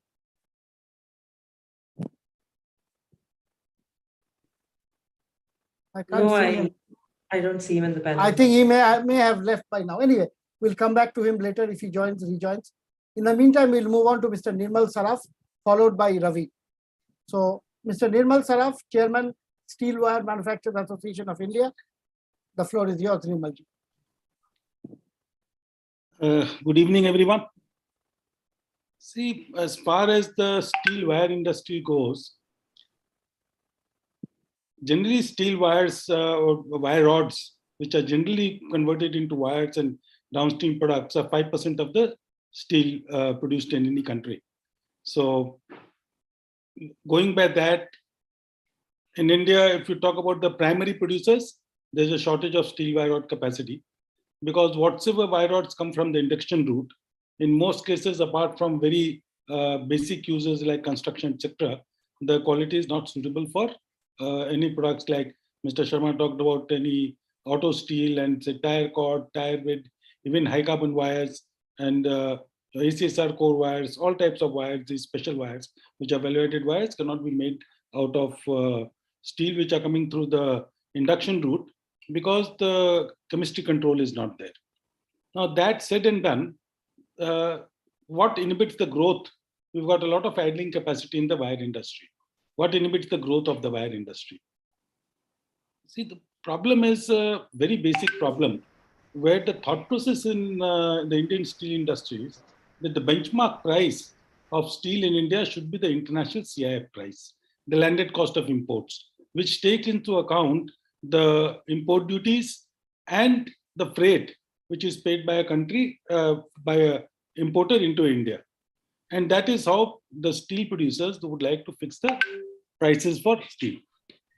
Now, this is if we have to be an exporting country, and if we have to export 60 millions of steel, it would make more sense to export a value-added product like a wire or a wire product than to export wire rods. Now, if the price of wire rods in India is the landed cost of imports, which is basically an import parity price, it becomes very difficult for the wire manufacturer to plan expansion and to plan exports of wire products in a big way, because it's already suffering the import duty and freight and everything in the local prices. I would like to stress on one thing. As far as technology goes, as far as cost of production goes, as far as capability goes, the wire industry is not lacking. It's available. The mindset is there to do. But one big factor which pulls us back is the paucity of raw material, of good quality raw material, which does not allow us to grow into scales which will make us feasible. Now, this is one factor which is there. Apart from that, developing high-strength steels, of course, it's counterintuitive, where you must think of bringing the cost of the steel down for the consumer so that you get the same service from a lower quantity of steel.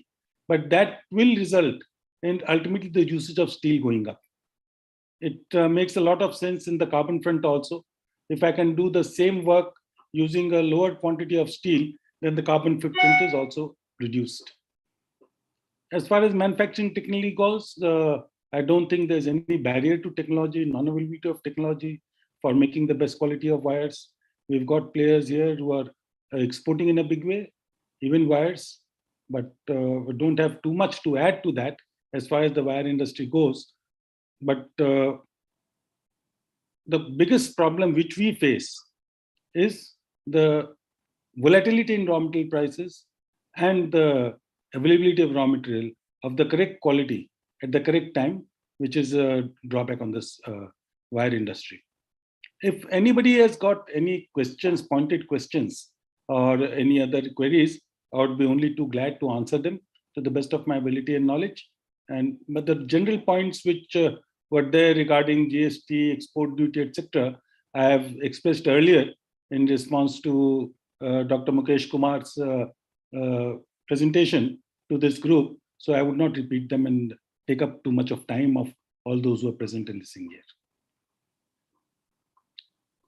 Okay, thank you so much, Nirmalji. In any case, you have more or less covered the entire, user segment of the wire rod market. So with regard to application areas, we have Professor Saroj Mandal, who is the professor and former HOD of Civil Engineering Department in Jadavpur University. So he will touch upon the subject later on the application of wire rods part. Especially the rebar segment. So that we will come to later. And now my good friend Ravi will do justice to the subject, because though Sulb as of now is not a rebar producer anymore, not a wire rod producer, but with the years of his exposure to this industry, and right from the days where he started with a service center like Tata Dearson, then moving on to SR Steel, where he was the CEO of the hypermart business, where he was selling anything and everything under the roof. So, if I'm not mistaken, those days, though SR Steel was not actually a long product producer, but they were selling, the entire gamut of long products by virtually, sourcing it from other sources. Am I right, Ravi? I'm right? Absolutely. Yeah. So that way, he has the entire bridge with the market. And today, Ravi, I'm sure will add a few pointers, especially with regard to the present scenario and how we could effectively boost our consumption in rebar and wire rod segment. So what to you, Ravi? Thank you, Nirmalida. Yeah, in SR, we started the rebar production from tolling from 6 to 8 manufacturers, and it's very satisfying that business model has grown, and it's now the backbone of SR Hypermart, e-Hypermart.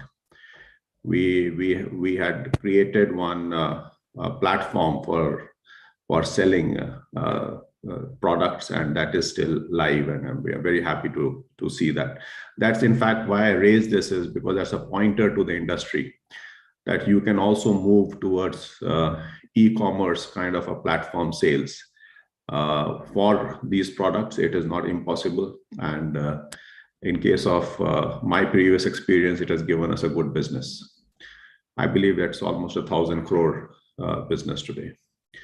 Of course, I've also run induction furnaces. I've run three rebar manufacturing lines across UAE, Saudi Arabia, and counterintuitively Djibouti in Africa.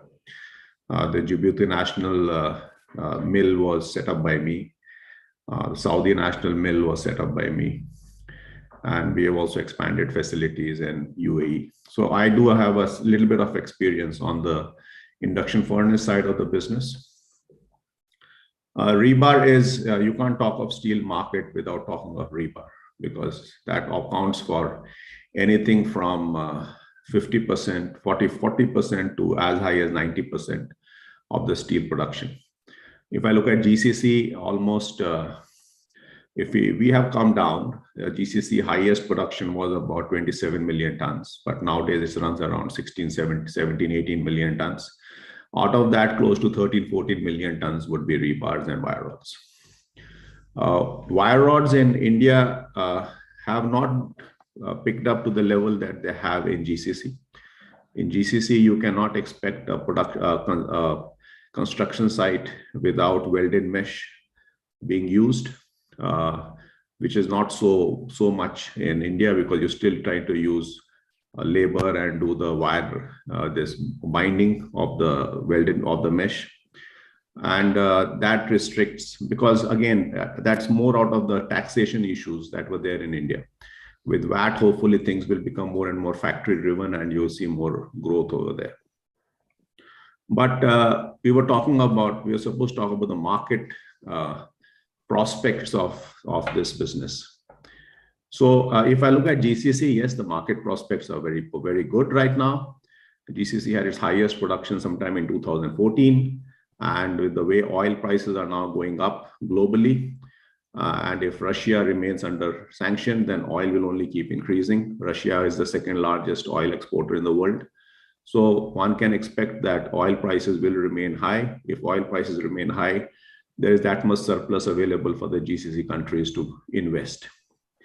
And the need for investment is now very well understood in entire GCC, that they have to do something.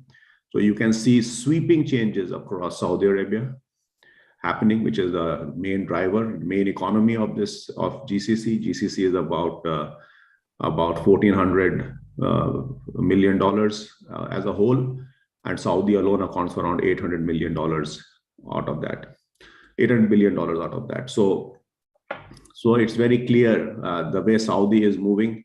It is very, very satisfying to see women driving on the roads where they were earlier not even allowed to go alone to shopping malls. Today, if you land in any of the Saudi airports, Jeddah, Riyadh, or you cross over by car into Saudi Arabia, there is at least more than a 50% chance that the immigration officer who will be letting you in will be a lady. The hijab is no longer compulsory. It is voluntary. And I was pleasantly surprised just last month. I was at a place called Abha. That's almost like Darjeeling of Saudi Arabia. It is very close to the Yemen border, and it is a hill town, about 2,000 meters plus height. So it's a pleasant place. And the person who came to take our order for lunch was a Saudi girl. That was impossible, and she was not wearing the wheel. So that's the kind of speed at which change is being driven through the economy. Today, it is easier for a Saudi girl to get employment in Saudi Arabia than a boy, because the Saudi government is, just like in India, has taken a position that the women employment in Saudi Arabia was only 13%. They have decided that they need to take it up to 33%. So for every job, the first choice is a lady. So much so that I was talking to one of the steel distributors who was opening up a distribution center in Saudi Arabia. And he is an old friend. And he said, Ravi, we were talking about staffing. And he said, we would like to come up with 100% lady manned distribution company. So that's the kind of change which is sweeping across the Middle East. And I think that's going to drive a whole lot of steel construction also. Construction is going to become big because there are that many more people who are working now. There's just a massive productivity increase in the entire country. So you will see much more people. And there is a very conscious understanding. Saudi has about 70% of its GDP comes from oil today. That is why Aramco, out of $800 billion GDP, Aramco is around close to $500 billion. They are very conscious of that fact and they are changing. So that's why you find a lot of blue hydrogen projects, gray hydrogen projects coming up all over the place. And there is a specific focus on non-oil GDP. So my old company SR is setting up a 4 million ton plant that is already in the papers somewhere in Ras Al Khair in the eastern region. And they want to develop mines to start using local iron ore, which is available in Saudi, although a little lower quality. So a lot of changes are sweeping across in this. Why I'm bringing about these changes is because even if you look at this rebar and wire rod issue on a global scale, rebar and wire rod has had a very, very good run of about 100 years. Let's not forget that before 1905 or 1910, there was no rebar wire rod being used in the world. This reinforced RCC steel actually came up sometime in the first decade of the 20th century. And it has dominated construction for almost 100 years. Before that, it was all plaster and wood. And during this time, there have been attempts by other technologies to look at it. The problem with the cement construction is always that it is needs high quality, low cost masons. Now that doesn't go. Every person who is a high quality will want to charge high, but you need a quality mason with a very high quality, but who's willing to work at a low price, at a low salary. So the moment that kind of employee is not going to be available, you'll find that there will be a shift towards more and more substitution technologies. Already we see a lot of what are kind of technologies. They can be lightweight construction, more flat steel and based in flat steel intensive technologies in construction, cellular construction, like PBs, etc. All that is going to be eating into this market. The good thing, of course, is already you will see in India, airports, bridges, railway stations, stadium roofs, factory buildings. They've all moved away. Globally, they've moved away from RCC construction. Today, if you find an airport which still has an RCC roof, you will say this is a very old airport. So that's how it has happened. That change has happened. The good thing is that even commercial buildings, at one time, commercial building, malls, etc., used to be RCC construction, right?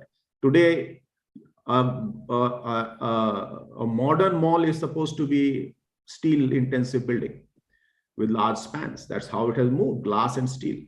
So that is a change which we have to be aware of, and that's going to happen. It's happening in every industry, and that's going to happen also with rebar and wire rods.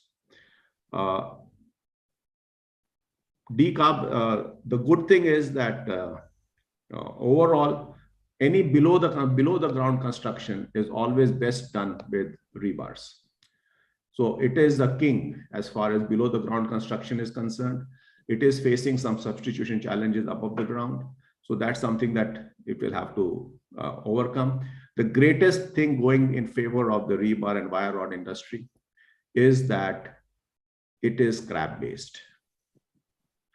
And the world with scrap based, you can achieve steel with a carbon footprint of maybe 400 kgs, even less. If you use green power, you can convert scrap into steel with 200 kgs of carbon dioxide.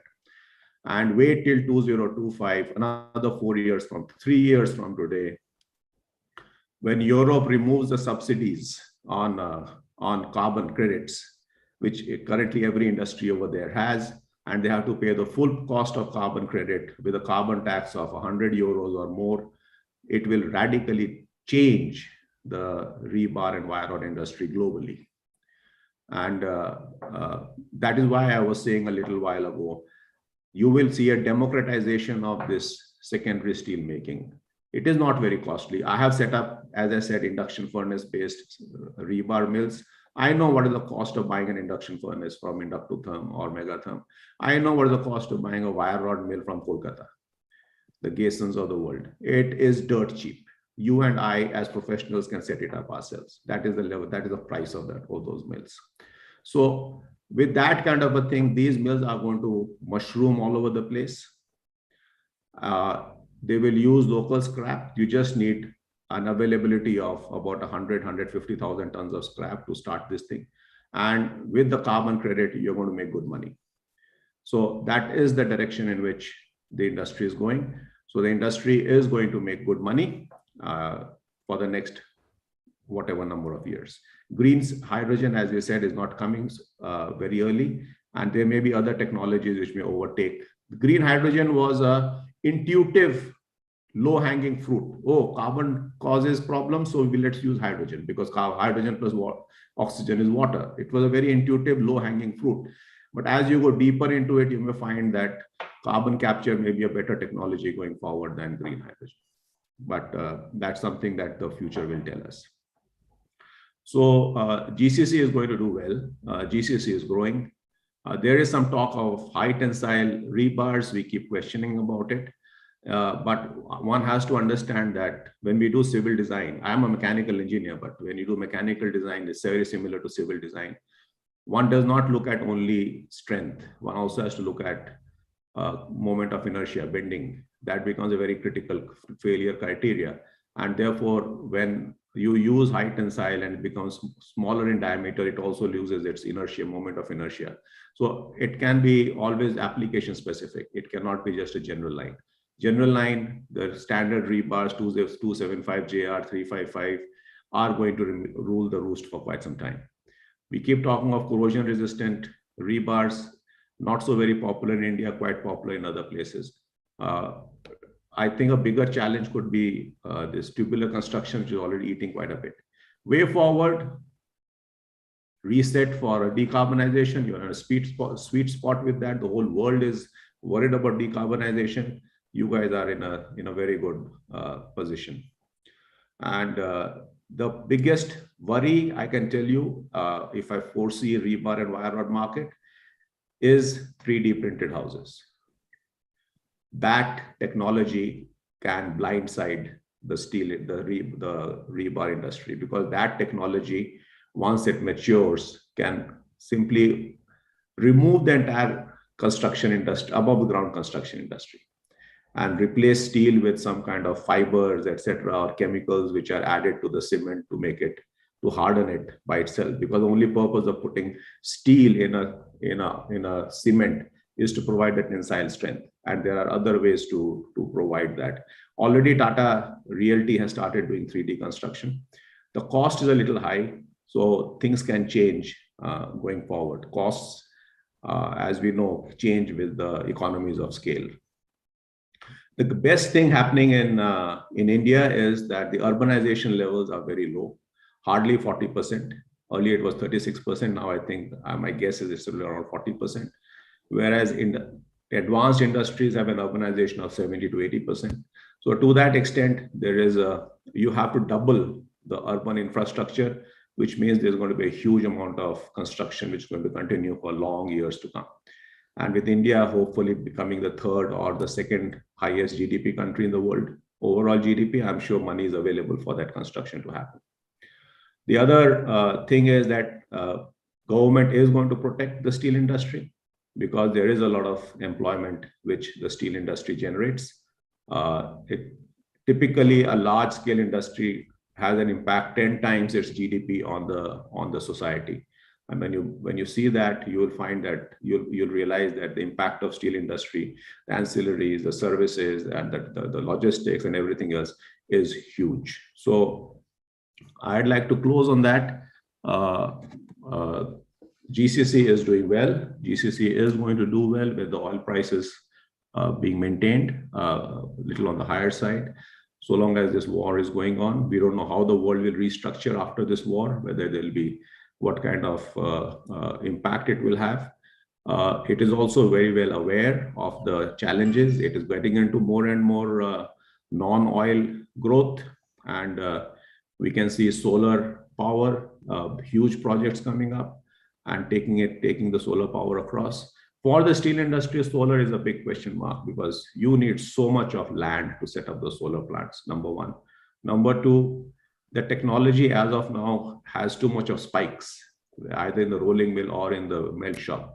And unless those technologies are created where the spikes can be eliminated from the furnace, solar is not going to be able to support the steel industry. So that's where we are. I think even globally, it is now more or less accepted that steel will not be able to decarbonize completely. So we'll have more pressure, put up more trees, do the decarbonization indirectly through CSR activities, etc., for whatever you are not able to remove from your own manufacturing process. So thank you so much, Nirmaleda. If there is any specific thing on GCC, I'll be happy to take it. Thank you, Ravi. Thank you so much. You've always been the most eloquent speaker, and someone I have known not just as a eloquent speaker, but as someone who's also erudite, someone who reads a lot, someone who keeps himself abreast of time. So I'm sure Professor Saroj Mondal from Jadavpur University, Dada, let me also tell you, Ravi is very much a person from Kolkata, so to say. He speaks Bengali very well. And I would like to ask you, as a professor of civil engineering department, you mentioned that he's a mechanical engineer.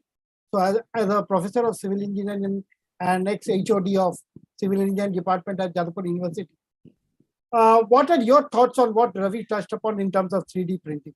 Now, my son is actually doing his current project with Siemens in Germany, particularly on this, on machine learning and 3D printing. He's doing additive manufacturing is what he's working on in Siemens headquarters in Munich. So would you like to add anything to what Ravi just mentioned about once 3D printing takes actually a larger shape, what would be the state of affairs? 3D printing technology is already coming up in many industries, and it's also started growing in construction industry also. And the main problem is the materials. Your main problem is the material for the construction, because the concrete what we use normally, it takes some time to set. But in this case, as it is a layered system, so we have to set up within a very short time, so that when the next layer comes, it will get a proper bonding of these two layers. And another important point is that so you have to add some chemicals or some admixtures so that this property, that is, you can set the cement or the mortar with some materials mixed with them. Just like there are so many new materials are coming, nano materials, nanotubes, what is called your graphene oxides. There are so many new materials are coming up. This will increase not only the strength, it will also increase that your crack arresting properties, and also another important parameters throughout the world is going on the change in the E value. We are getting very high strength concrete or high strength steel, whatever may be, but we cannot increase the E value. So what does it important E value is that because of the lateral deflections or because of the lateral drift, we have to reduce. To reduce this lateral dip, we have to increase the E value. You can increase the strength up to 100 MPa or in terms of concrete strength, but we have to increase the E value. If we can increase the E value by mixing this kind of nano materials, naturally we can get a benefit of that. We can reduce the sections and we can provide a large span structures. Thank you, Dr. Professor Mandal.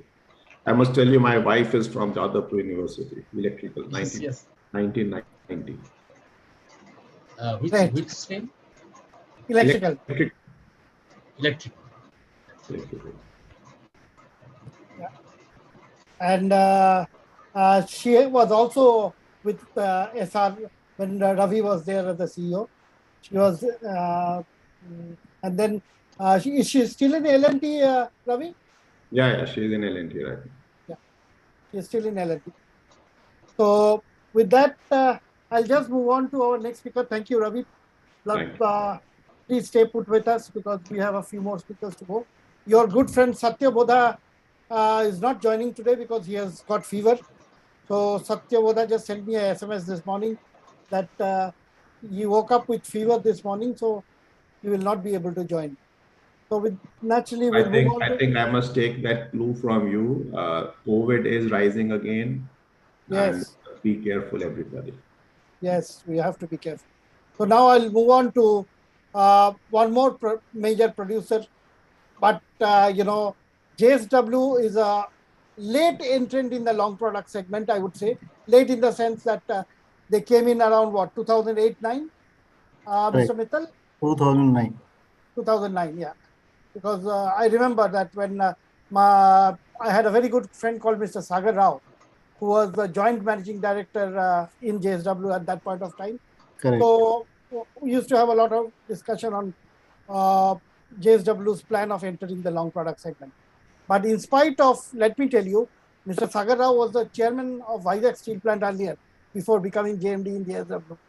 So he used to tell me, JSW has given a good run for their money to Vizag Steel Plant, because the entire South Indian market was dominated by JSW in no time. So I asked Sajanji once in Kolkata. Sajanji was there for the INSDAG annual general meeting. So during the discussion, I asked Sajanji, that you were, in spite of being a late entrant, how did you penetrate so well in the long product segment? So he said, our DNA, DNA is very aggressive. So right from the beginning, when JSW entered the market, the other players were actually literally thrown out of the market, so to say. So over to you, Mr. Sanjay Mittal, who is the senior executive vice president of JSW and senior vice president of JSW Steel. My apologies for requesting you so late, but in spite of that, the fact that you agreed, in fact, Mr. Jayant Acharya, whom I call Dada, he was traveling to Europe because his daughter was there. So Belgium. In Belgium, yes, because his daughter lives there. So I asked him that if he could do something. So immediately he was very kind to say, I'll get someone, don't worry. So he said, yes, Sanjay Mittal will be joining you. So thank you so much once again, Dada, for keeping in such a short notice the fact that you agreed to join us. My heartfelt thanks to you. So the floor is all yours. Please go ahead. Thank you, Dada.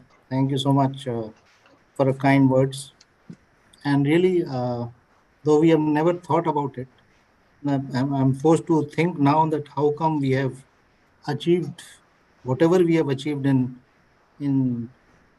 such a short span of time. In 2-3 years, we could achieve what we could achieve in long products. It is the DNA of the company, and it really, you have to feel it to be, really, really aggressive. You have to be inside the company to feel the pulse, how aggression and how mindset can do wonders to your thinking. And it has really helped me in being aggressive in the marketplace. It is the DNA of JSW. I will very briefly touch upon the construction and infrastructure sector, move on to steel and rebar industry in particular. I will also talk about some of the niche products offered by JSW and their applications across the country.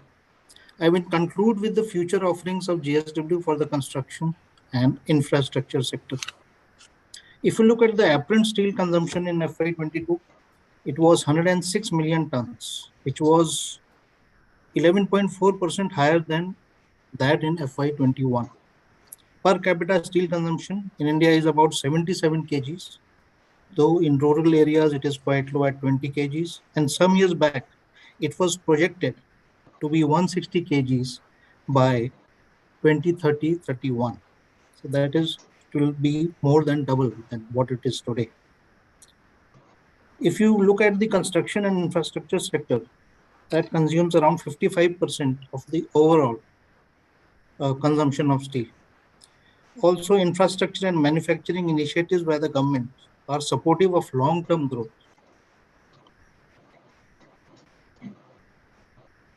Road drivers will continue to be, as mentioned by Mr.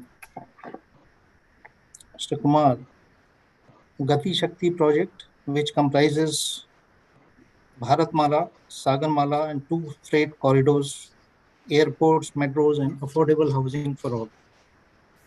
And the government is geared up to spend huge capital on these projects. Long-term story looks good for India, and that augurs well for steel consumption for this decade and even after this. With a booming construction and infrastructure sector, future of rebar industry looks to be shining, to my mind. Coming specifically to the rebar industry and the technology behind it, it employs a rather simple technology for production. And probably this is the reason why this industry is so disintegrated. Overall, if you look at the capacity in the country is close to 54 million tons of rebars, but the production is around 35 million tons. This was the same in terms of consumption in pre-COVID times. And since 2020, the consumption has been quite dynamic, and it has started varying from 28 to 32 million tons. It can be anywhere between 28 to 32. In last financial year, we are guessing the estimate is around 30 million tons consumption.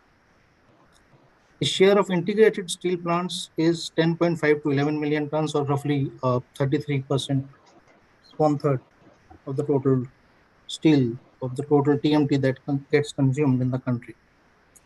On the technology part, the integrated players follow the process route of blast furnace, basic oxygen furnace, refining, billet casting, rolling, quenching, and self-tempering for manufacture of TMT bars, while others follow the route of induction furnace or electric arc furnace, refining, or they manage without refining, billet or ingot casting after that, rolling, and then heat treatment.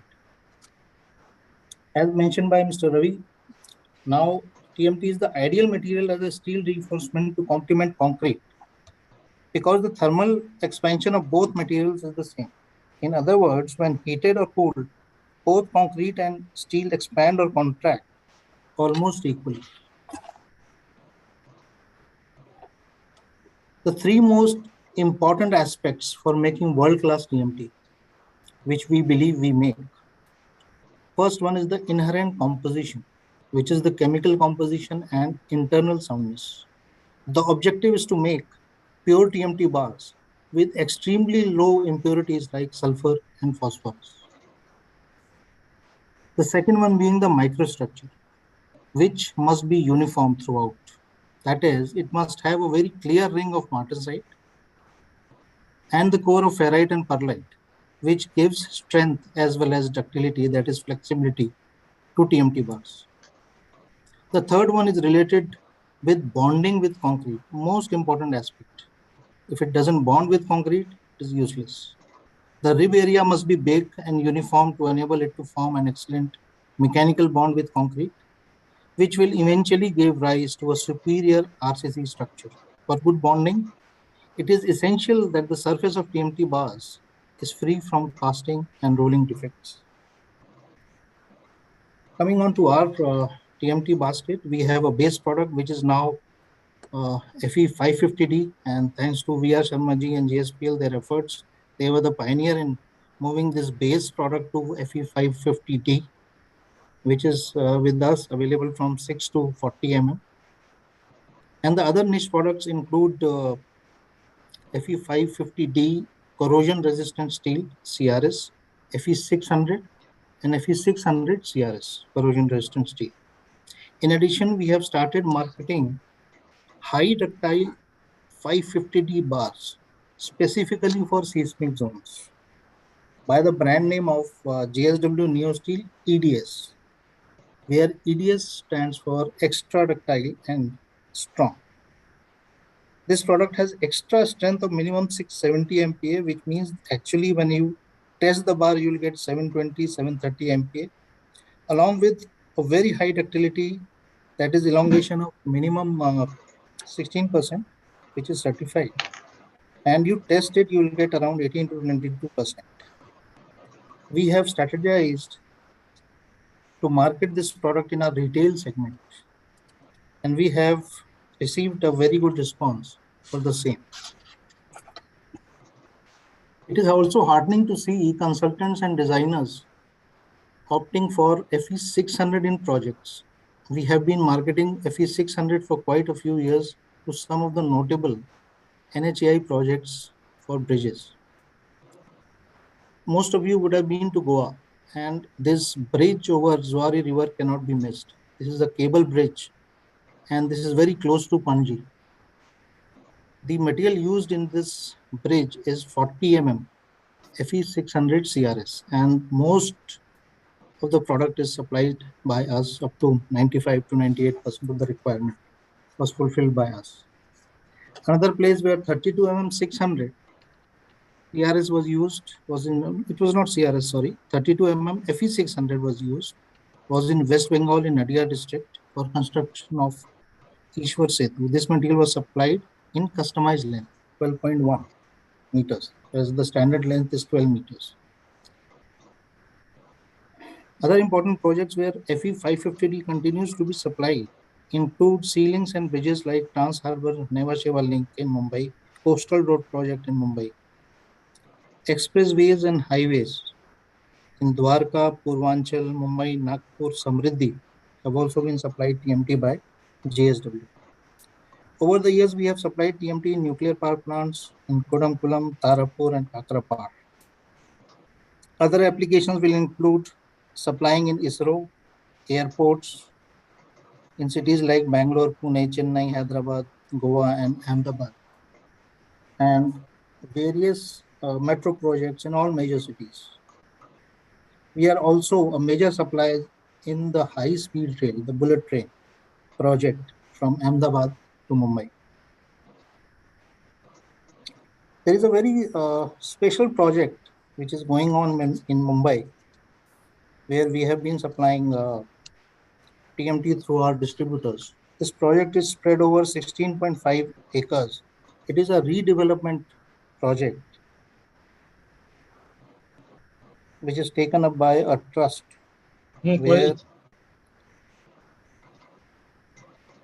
which touches 3,500 families, 20,000 people, and has plans to give newly constructed 1,250 shops to traders in place of their old ones.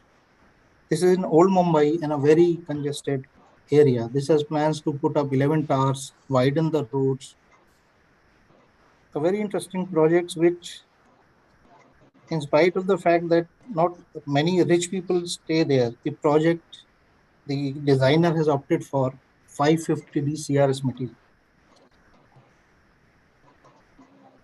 Another application includes supplying to high-end bungalows near Mumbai through our distributors, 550D again. Coming on to value addition to TMT bars, one area which we are trying to focus, though the results have not come in, is in the area of cut and bend material. We have been supplying stirrups and customized lengths to our consumers through the retail network. We will be launching these two products as branded products under the brand name of JSW NeoSteel Fast Build in the coming months, probably in July and or August. We have also added a new product for the construction industry, which is a binding wire, which we have recently launched in South under the brand name JSW Smart Bind. This we will be supplying through our retail network and will be rolled out in entire South in in the coming months. On the education front and training, a lot of work we have done in the retail segment.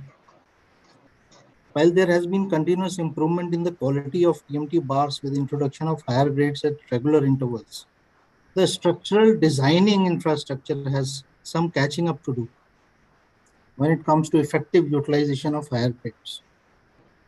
This problem is more acute in rural areas, where predominantly structural designs are still made of FE 415 standards. They want to play safe, not sure of what material will finally get used.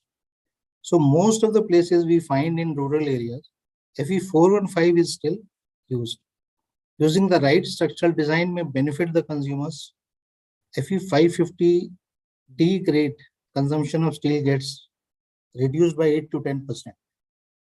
Efforts are being made to increase the awareness at the influencer level so that the entire segment can move towards more effective and sustainable construction models and hence save money for the end consumer.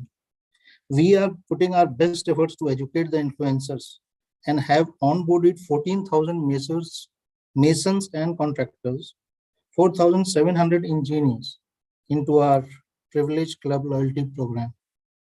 We have also started another initiative which is called Eklavya, which is a skill development program for influencers, especially from rural areas. We have completed 3,000 masons contractors and 750 engineers across India under this training program. To conclude, we at JSW endeavor to provide superior quality TMT bars and value-added products. And our aim is to see that the customers remain delighted with our products and services. Thank you very much. Thank you so much, Mr. Mittal. Very well covered, and I'm sure everyone who's listening would be impressed with the kind of projects which JSW has been able to bag. And in fact, I remember one of the discussions when I was having with Sajanji on Sajanji's plan of converting the slums into high-rise structures where JSW would be finding. So he told me one of the challenges is to find good architects who would be able to design such structures. So unfortunately, I think if Professor Mandal is listening to us, we need to develop good architects and good civil engineers in this country who would know how to use steel and educate our masses. One of the challenges which we have in our country is very few people in this country know how to use steel. So I am sure with more and more education being imparted, and JSW plays a major role in that, how to educate a common man to understand how to use steel in building. And while building their own houses, people don't seem to care what kinds of reinforcements they're using. जो अंदर गया उसको क्या देखना है? Concrete के अंदर गया अगर TMT उसको क्या देखना है? Yeah, क्या देखना है? So that's really a challenge which we need to face. Now, thank you, Sanjay ji. Now we have... There's a hand raised by Nirmal Saraf ji. He wants to say something, I believe. Yeah, Saraf ji, you want to add something? Yes. Well, I would just like to share experience which I had with my batchmate, who is a civil engineer. He's done Govind Dev Ji Ka Mandir in Jaipur, which is the longest flat span in India. When I asked him about this subject he's a structural engineer, structural designer. He said the biggest challenge is the workmanship on site, where we don't have control over the workmanship, and we have to over-design because of that. Because when if an engineer designs and the workmanship and the position of the laying of the rods, that becomes very, very important. And we have to take into account that the rods will not be properly laid by the workman on the spot.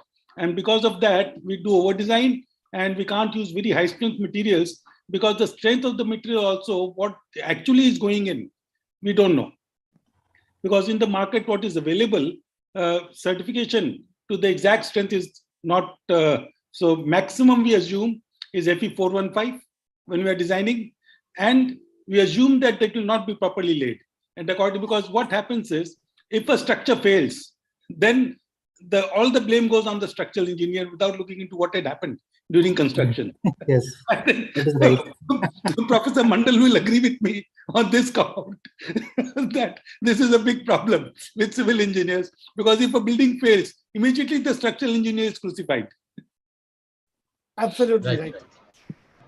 So there's no dearth of structural engineers in India, but we need to have more discipline on the site, more discipline amongst those who are laying the bars, and that will certainly bring down the consumption of steel per square feet of construction. Thank you. That's all I have to add. Yes, sir. Very rightly put in. Absolutely, absolutely. So now we have analyst view of the market scenario as of today. So over to you, Mr. Sankadeep Mukherjee, who's the senior analyst and editor of CRU Steel Long Products Portfolio. Over to you, Sankadeep, and my apologies once again for the delay. So Sankadeep, the floor is yours. Thank you, Mr. Mukherjee. I'll just share my screen. Let me know if you're able to see it. Yeah.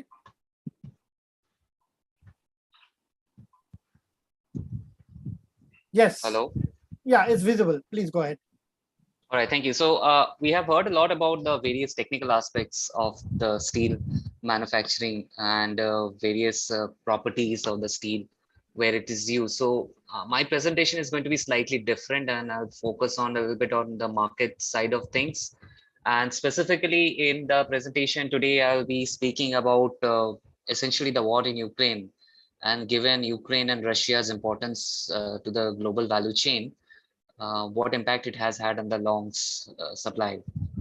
So before that, just to give you a brief overview of CRU, not many of you might be aware of us. So we have been in operations for more than 50 years now and provide market-leading business intelligence services to the metals and mining industry. Our steel team particularly is spread globally with presence in Sydney, Singapore, Beijing, Shanghai, Mumbai, London, Pittsburgh, and Santiago in Chile. And when facing critical business decisions, we can rely on our first-hand knowledge to give you a complete view of the steel commodity market. So begin with, I will first give you a brief of what the prices has been behaving like in the steel in the steel long products market, and this is from our CRU Longs Products Monitor, which was published day before yesterday. And we can see over here, this is a longs price index that we started with. There was a significant spike in price starting 2021, but then the prices started actually stabilizing, and it continued well into February as well.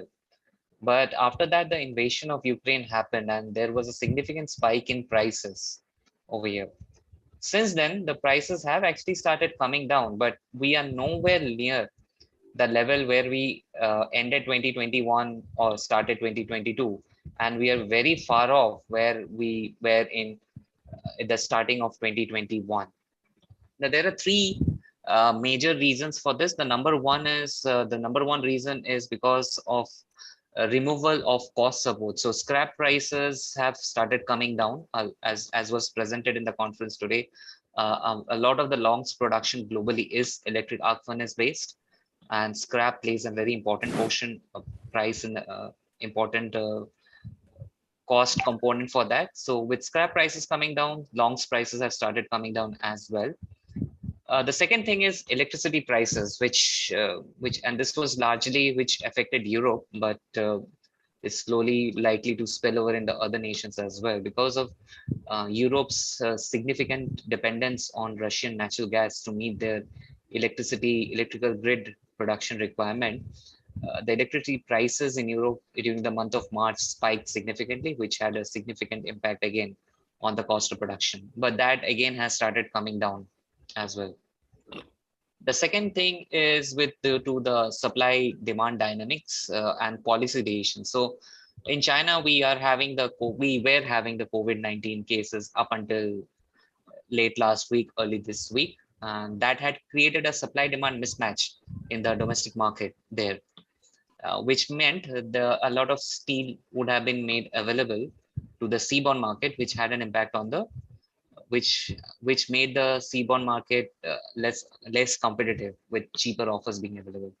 And very recently, something which has been very discussed quite a lot in the conference today is also the export duty, the 15% export duty from India, which also had an impact domestically as well as an export market, because competition, because the domestic prices started weighing down, and in order to urge the government to remove the duties, we understand that many of the producers are actually taking on the hit of the tariffs themselves so that the prices do not go up significantly.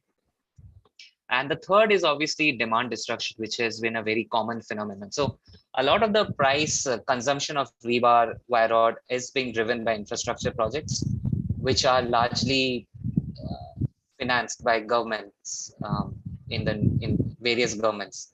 Now, a lot of the stimulus packages, etc., were announced when prices were at this level, essentially. So, what happened when the prices hit this level is the cost component, or the component of steel prices, actually spiked, which made some of the projects would have ballooned in their project cost. And we have indeed heard of contractors deciding to curtail operations rather than proceed with the projects because it would make them unprofitable. So this is just a brief overview of what's happening in the market right now. Moving on, in terms of what has been the impact of the war in Ukraine. So I'll just briefly explain what the slide shows. So on the x-axis, what you have is the share of CIS regions exports in the global trade market for 2021 of various long products as well as various steel making raw materials, pig iron, DRI, PCI, iron ore scrap, etc., coking coal also. And on the y-axis is based on our analysis of historical exports by exporters, how easy it is going to be resource a particular, how easy or difficult is it going to be resource this particular product from another alternate sources. And it's very clear that on the long product sides, billet and wire rod is the most affected because CIS region has a significant share of that. And when the raw material side, PCI, pellets, iron ore pellets, DRI, pig iron have a significant impact as well. So US market has been largely impacted by pig iron. European market has been impacted by almost all of them because of the sheer dependence they had on the CIS regions. And pellets, PCI, they have a significant exposure to the global market as well. So it is going to be very difficult to resource some of these products from alternate sources.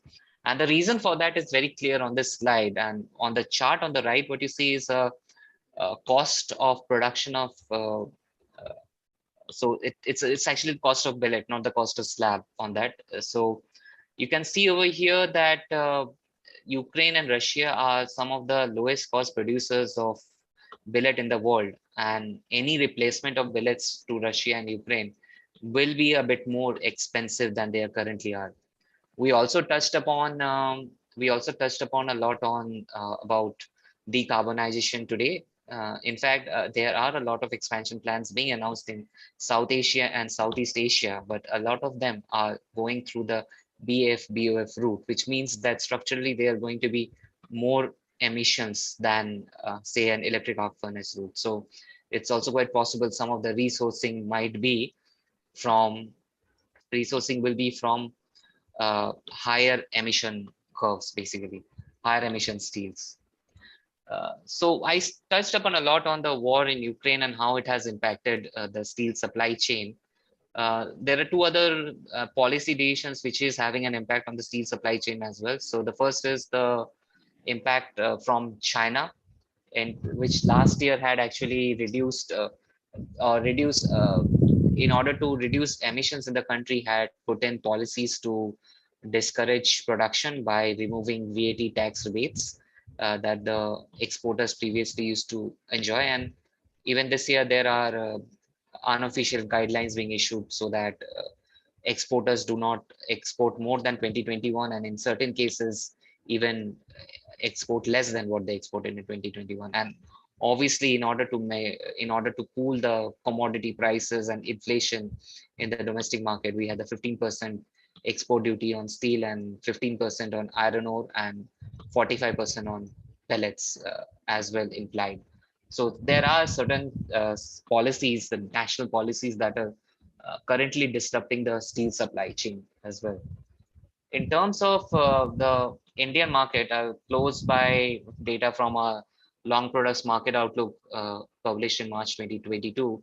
So what we have in the x-axis is the growth and demand, the CAGR growth and demand of this particular products over 2021, 2026. And what we have on the y-axis is share of demand of that particular product in 2026. So rebar is expected to grow the slowest, but will be having the highest share of the market. But it is also because of a base effect. Right now, rebar is still one of the largest consumed product in the Indian market, and that's why we will have a significant impact. Or share of rebar is going to be very high in the domestic market. So that's mostly what I wanted to say. So if you have any questions or anything, please let me know. Happy to answer. Thank you, Shankhadeep. Thank you so much for I would say a brief yet covering the major issues which you are facing as of now post Ukraine-Russia conflict, as well as the current scenario after imposition of the export duty. So thank you, Shankhadeep, for an overview of the market as it stands today and the historical perspective as well. So with that, we'll move on to our last two speakers. Today, Daneli began with special reference to Bangladesh. We all know Bangladesh is growing very fast. We know a lot of, and Mr. V.R. Sharma, in his previous conferences, he had always mentioned that, Bangladesh is an economy which is, again, with a very aggressive DNA. And at the same time, Mr. Sharma praised Mr. Narendra Modi as the best Prime Minister of India and Sheikh Hasina as the best Prime Minister of Bangladesh.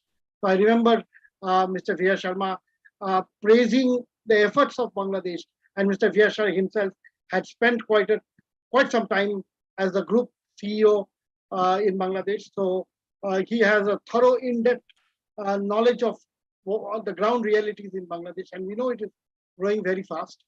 And I appreciate, a gentleman who has set up this company called Bangladesh Steel Rolling Mills, BSRM, and the company.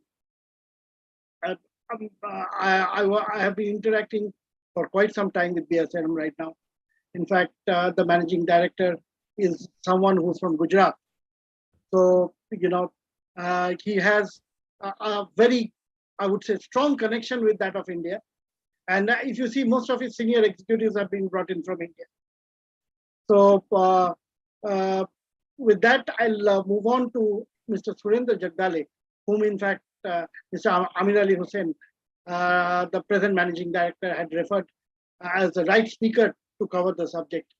So Mr. Jagdale will be highlighting us on the rebar market, particularly in Bangladesh, which, as you can understand, the flat producers are, I would say, minuscule in Bangladesh compared to the rebar market. So with that, I would request Mr. Jagdale to take us through the journey of rebar market as well as the contribution of BSRM and others. Over to you. Yeah, good evening, everybody, and thank you very much, Nirmalya, for the excellent introduction of BSRM. Well appreciated. Well, let me take you briefly to the growth history of BSRM. The business was founded by the Africa Wala brothers, as they were known at that time. And finally, the present chairman, Mr. Ali Hussain Akbar Ali, and his son, Amir Akbar Ali, are the inheritors of that business. Incidentally, we just celebrated 70 years of our birth in 1952, which was on 31st May. So since then, the company has grown tremendously from being the first ones to start a rolling mill, a manual rolling mill, then going on to setting up the steel melt shops for making billets. And of course, now we are in the threshold of setting up our third automatic mill from Danieli. So we started our journey with Danieli, especially by setting up the first rolling mill of 360,000 tons, which in 3 to 4 years of operation was ramped up to 600,000 tons, specifically using our in-house expertise and the active guidance of Danieli all along. So this was the vision of our chairman, that even in spite of the fact that we started small, at the beginning itself, he wanted that the capacity should double in the next 3 to 4 years, which was achieved as per the time schedule. Later on, we set up another rolling mill of a similar capacity, slightly higher capacity, that is 750,000 tons. And now the next one, which is coming, will also be 800,000 tons with additional line for making wire rods also. And with every mill, we have progressed and adopted the latest technology that Danieli had on offer. In fact, the best Europe had to offer. The recent one being that this will be equipped with a 120 tons per hour walking beam furnace. So, including our melt shops, where we are probably the largest induction furnace steel manufacturers probably in the world, we have 6 50-ton furnaces and the 7th one under installation. So in the new mill, there will be a hot charging directly from the caster to the rolling mill. That being said, we have been the first ones to produce 40 mm TMT bars and 50 mm TMT bars. For the last 40 mm was introduced long back. I don't remember the exact time, but 50 mm we have been producing for the last 3 to 4 years. And we are proud to say that all the foreign contractors working on the various infrastructure projects of Padma Bridge or Metro or even the nuclear power plant and the coal-based power plant, 1200 megawatt and 1000 megawatt, have used our 50 mm rebar for their constructions. These are our just few achievements. And to talk about the Bangladesh rebar market, we have such deep penetration into the entire country. We have 8 warehouses spread over all the different directions of the country. Over 800 dealers. So you don't have to walk more than 5 kilometers to reach a BSRM dealer. That is the kind of penetration we have. Every house or every structure that requires rebar, BSRM is available across the entire range, from 6 mm right up to 50 mm. And the kind of confidence that the customers have on BSRM is that our name is synonymous with rebars. You can either say rebars or you can say BSRM. The product remains the same. And to achieve all to that, the confidence and the trust of our customers, we have put in a lot of effort. Since our quality policy is such that right from the raw material, that is the scrap, the segregation, the right kind of quality, the right kind of charge mix, everything is monitored to perfection. We are probably the only ones here in at this level. Our production right now is 1.6 million tons of rebars and 1.9 million tons of billets. So our quality policy has been right to start from the raw material till the very end product and even to the customer. We have excellent traceability. We have adopted various levels of automation. All our plants are level 2 automation. And every product that goes into the market can be traced back to the raw material and to the plant in particular. So this quality and quality policy is not only restricted to the product. It is it also concerns the employees. The employees are selected very judiciously and very precisely.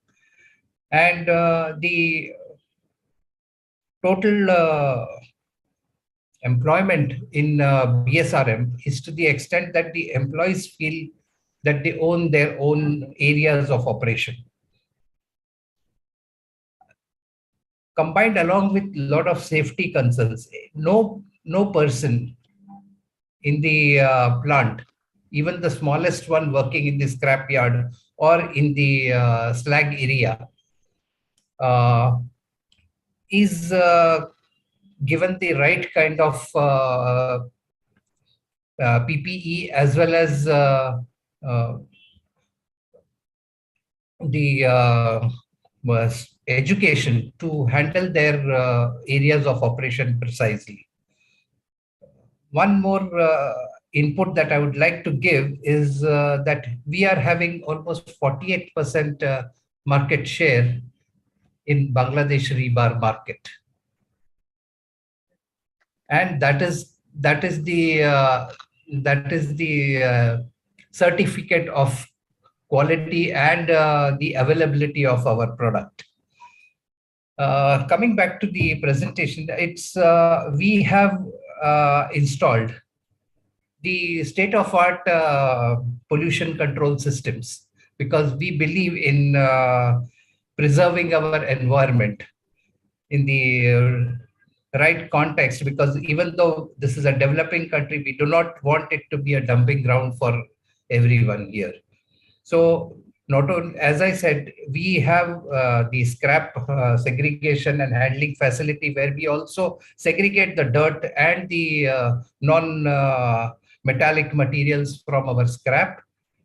And this goes into the induction furnaces where we have the primary and secondary pollution control systems. In fact, we also have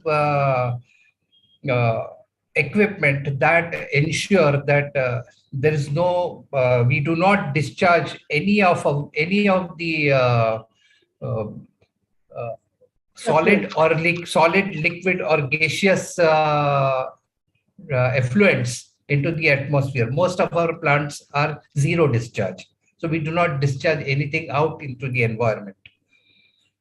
Last but not the least, we are also having a lot of CSR activities to be so that we are in the midst of the community where we are operating. So all in all, BSRM has been the forefront and probably the benchmark of all steel industry in Bangladesh. So this, I feel, is a short presentation of BSRM to this. And as I said, the growing market potential in Bangladesh is nothing short of a booming market. And that has encouraged us over the past 12 to 14 years to reach the level of production that we have reached so far. And of course, it will be progressing. Our aim is to reach 3 million tons within the next 3 to 4 years. Thank you so much. Thank you, Mr. Jagdale. Very well. A matter of appreciation that 48% of the rebar market is held by you. That's by no means an easy task. So it's the years of hard work which has gone in developing the market by 48% where you hold 40. Yes. Now, just to ask you, how much would Abul Khair be? That's also 2 million ton, right? I think as per the last figures, they have reached, I think, 1 to 1.2 million tons, if I'm not mistaken, though I don't have the right figure right now. I would not like Could you to just commit. highlight a little bit of Abul Khair's present capacity? Abul Khair rebar is 1.2 million, correct? Is right. And they have about 1.7 million, I think, cold rolled and galvanized, color coated. And they are putting one more mill, SMS mill, that is already ordered, I think, and this is about to start maybe next 7-8 months time. That is also 1.4 million ton mill. This is high speed delivery mill, 48 meter per second. So 2 streams, but existing mill is 5 slits up to 8 and 10 mm, and 12 mm is 4 slits, and 16 mm about 2 slits. But the new mill, what they are putting, which I came to know from SMS and other people, that is coming with high speed delivery, 48 meter per second. Same mill what JSPL is having in Angul. So we are producing in that mill 120,000 tons per month in Angul. That is 1.4 million ton mill. So same mill they have bought from SMS now. So they are also like BSRM is a very large company, and I agree that BSRM has maintained a very good quality and market share. Similarly, Abul Khair is also a very large company, and they are electric arc furnace route, and that was the first electric arc furnace in that country. And now there will be 1.2 plus 1.4, 2.6 million ton rebars, and about 2 million ton, you can say, the cold rolled and galvanized. That is a separate business. So these are the 2 large groups in country, followed by GPH. GPH is also, I think, 500 or 600,000 tons. But then next is K. GPH is rebar also. Oh, and then there is another, and the other company is KSRM, that is Kabir Steel. Yeah. So Kabir Steel is also rebar, that is 500,000 tons. So if you see the rebar capacity in Bangladesh will be like 2.4 and 2.2 or 2.4 BSRM. 6 million tons actually installed. So 5 million ton plus 0.5 million ton Kabir and 0.5 million ton GPH. So these 4 companies will be 6 million. And then there are many companies like Rahim Steel and many more companies put together about, they'll also be about 1.2, 1.5 million ton. So total about 8 million ton. Cold rolling capacity in the country is going to be about another 5 to 6 million ton. I think Bangladesh will reach to 18 million ton steel manufacturing and processing by 2026 or 2007, like Vietnam. So Vietnam is also a similar way. Vietnam population is also about 16 crore. Bangladesh population, I think it is now must be 18 crore. So Vietnam has reached to 18 million ton, and Bangladesh also reached to 18 million ton, I think so. And Bangladesh has an advantage that Bangladesh can export steel duty-free to India, and I think in future this can be a good source.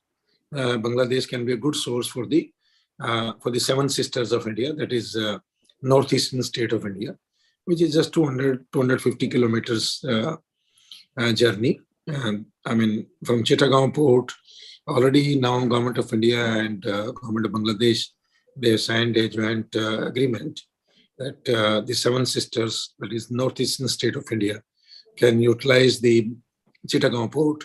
So this is going to be a great development in that part of the world. And similarly from India also via Ashuganj, you can utilize the river ports. So that is also a great achievement. So I think Bangladesh can definitely do 18-20 million ton, and out of that 3 to 4 million ton can come to India. So that will be a good step. Let me put in something else also, that with the new rolling mill, our capacity should reach 2.6 million tons of rolled products. Yeah, So this is what I was telling. 2.6 yours, 2.6 Abul Khair, 5.2, 0.5, 0.5 or 0.5, 1 million ton GPH 8 million tons as you projected was absolutely right. Yeah, yeah. So 8 million ton should be there. Yes, yeah. And Bangladesh actually, because Bangladesh is short of land. So Bangladesh, in the interest of Bangladesh country as a whole, the high-rise buildings is the only solution. Land mass is very less. So whatever land mass is there, we need to go vertically. Vertically only. So I think government should come with a regulation that there will not be any single-story building, at least 6-story minimum. I think that then only there is a solution. Otherwise, it will be very difficult.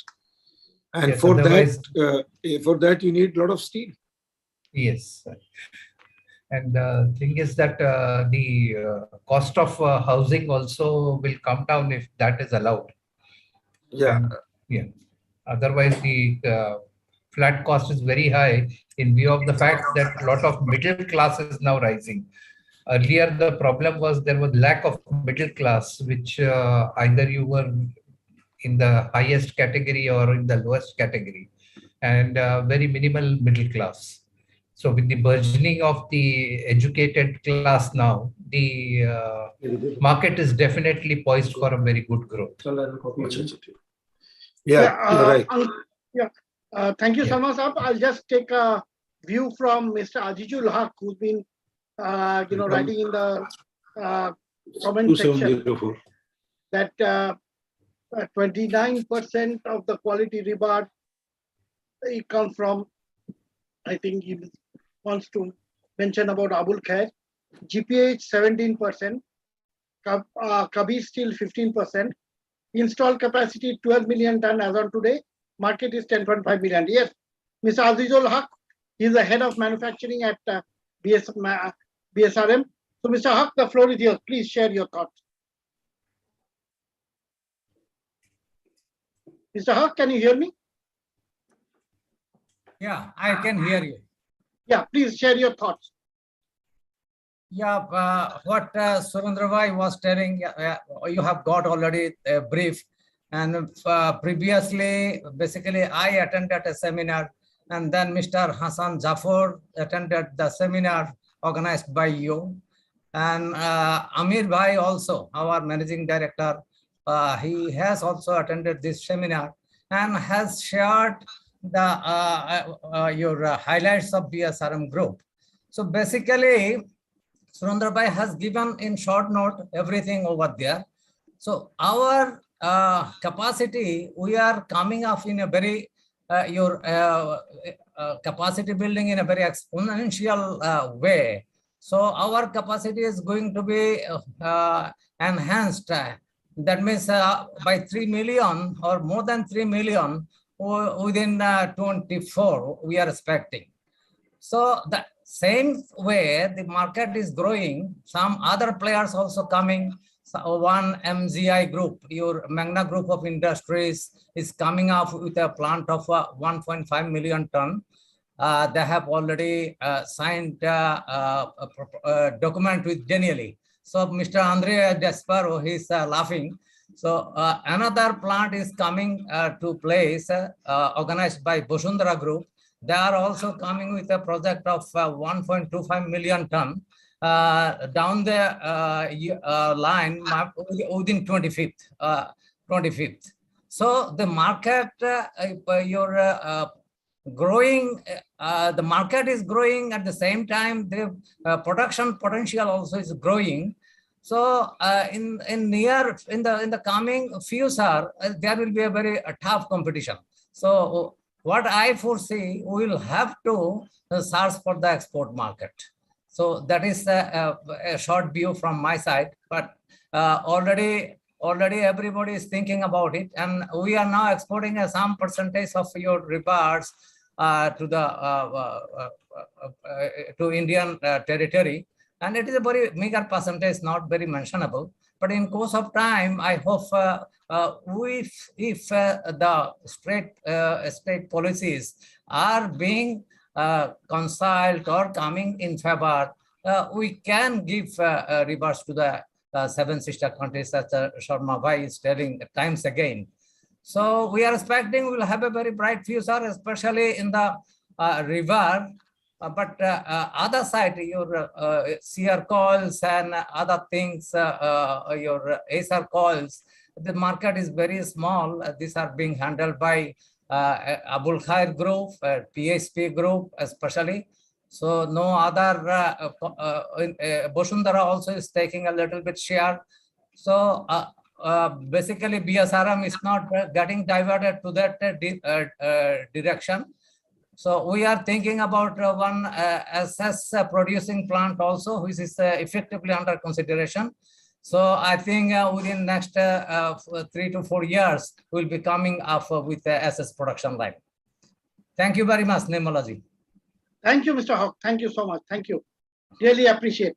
So now we come to our last speaker of the day, Dr. Saroj Mandal, professor and former head of the Department of Civil Engineering at Jadavpur University. So over to you,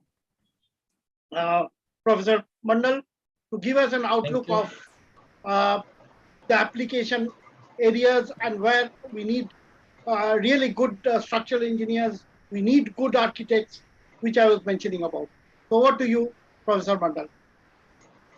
Thank you, Mr. Mukherjee, for inviting me for this very interesting session, you can say, because my field is quite different. What is going discussions in these areas?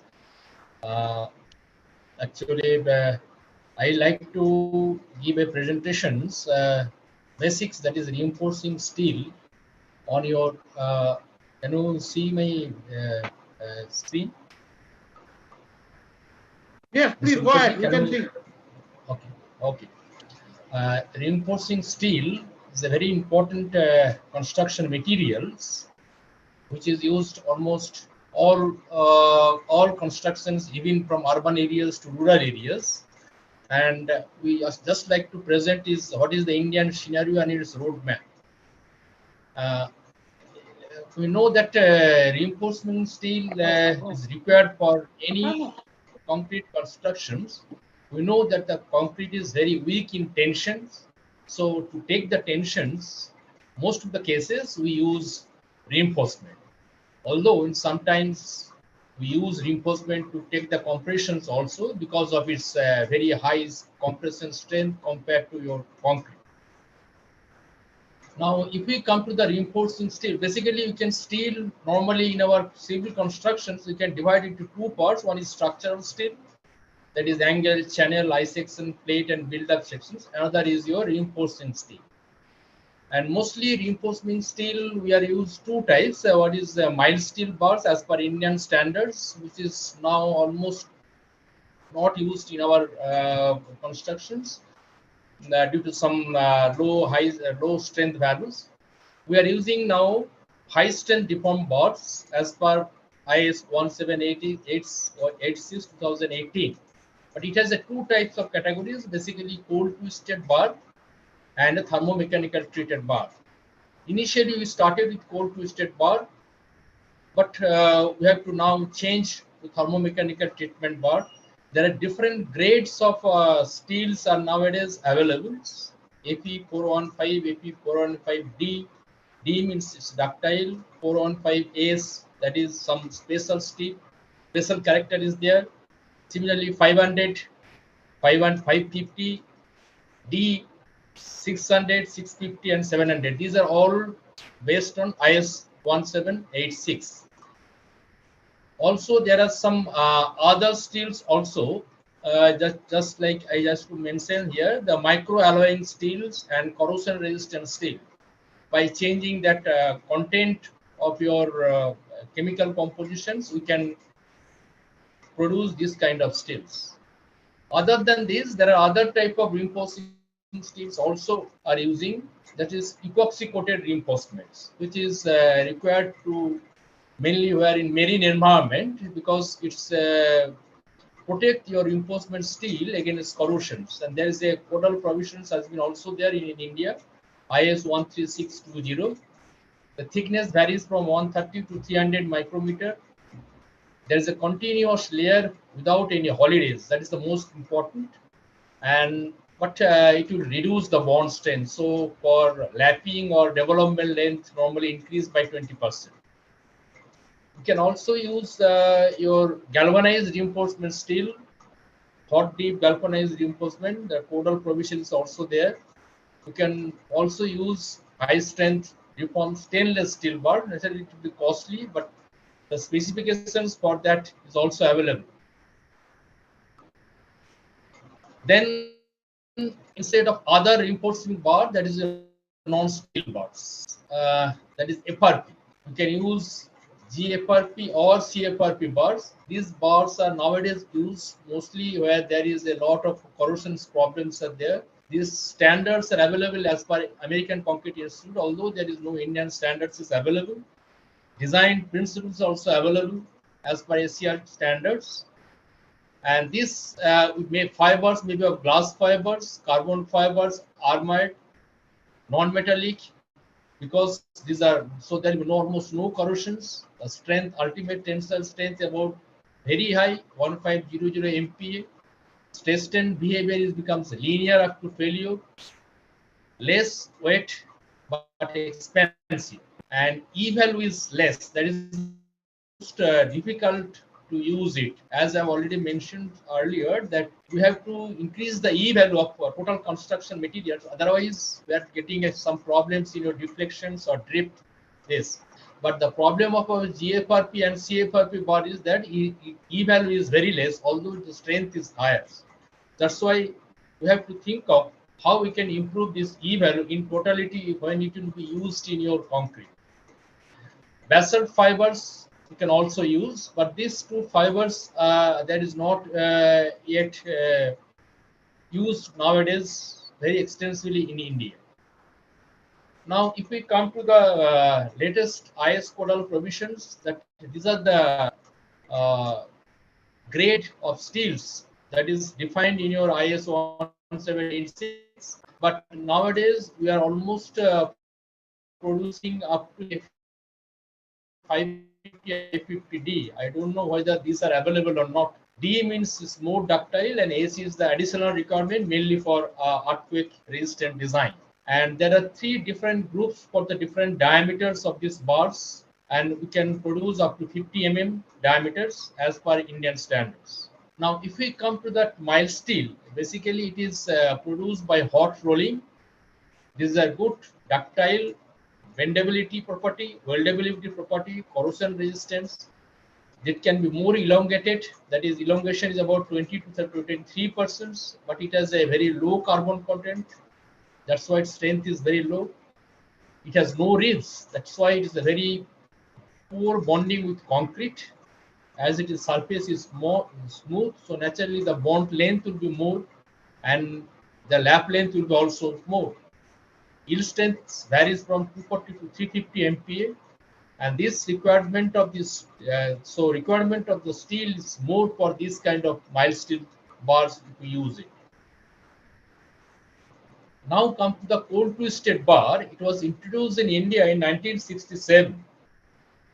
Hot rolled, these are basically hot rolled with 2 or 3 ribs and followed by cold twisted, and the strength is increases due to cold working or strain hardening, and it has no definite yield point. Normally we take 0.2% proof strength is taken as the equivalent yield strength. These are less ductile and it cannot be or very little weldable, but it has a very good bonding with concrete due to its very rough surface, about 60% more than the normal mild steel. Now, this CTD bar has some inherent problems of inferior ductility, weldability, and increased rate of corrosions. And normally we get a strength up to 415 MPa yield strength. Requirement of steel is less compared to MS bar for structural steel design. It has a high carbon content, and due to the presence of residual torsional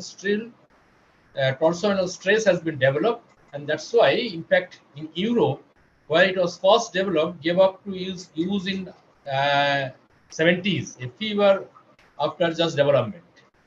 But in India, we are still getting Fe415 bars with this technology. Our next technology is coming is TMT bars, which is rapid cooling up to 450-degree temperature from 900-degree temperature. It has a basically flexi strong. We have this is tough is outer core and soft is the inner core. It's a more ductile. Bond is similar to the CTD bar. And these are the structures. Basically, there is a external tough core which is martensite, and there is the inner core, and there is a transition zone. And this is free from any residual or torsional stress, as you are not putting any twisting. Yield point is definite and can be welded with normal electrode without any precautions.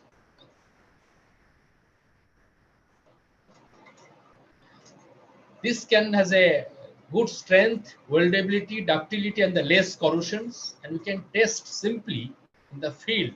If we have a cart and cut the bars along the diameter and take a small piece, say about 10 to 20 mm, and clean the cross sections with emery paper and treat with nitrile, that is 5% HNO3, you can see that the dark outer ring and the light inner core.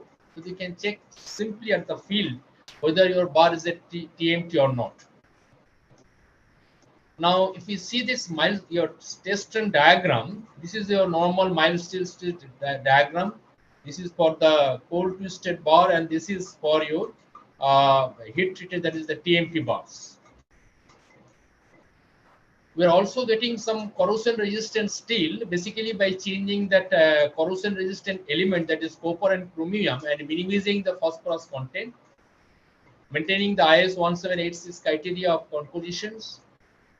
Basically, it develops a thin oxide film on the surface that plugs the hole in the oxide layer. And this is helpful for marine environments.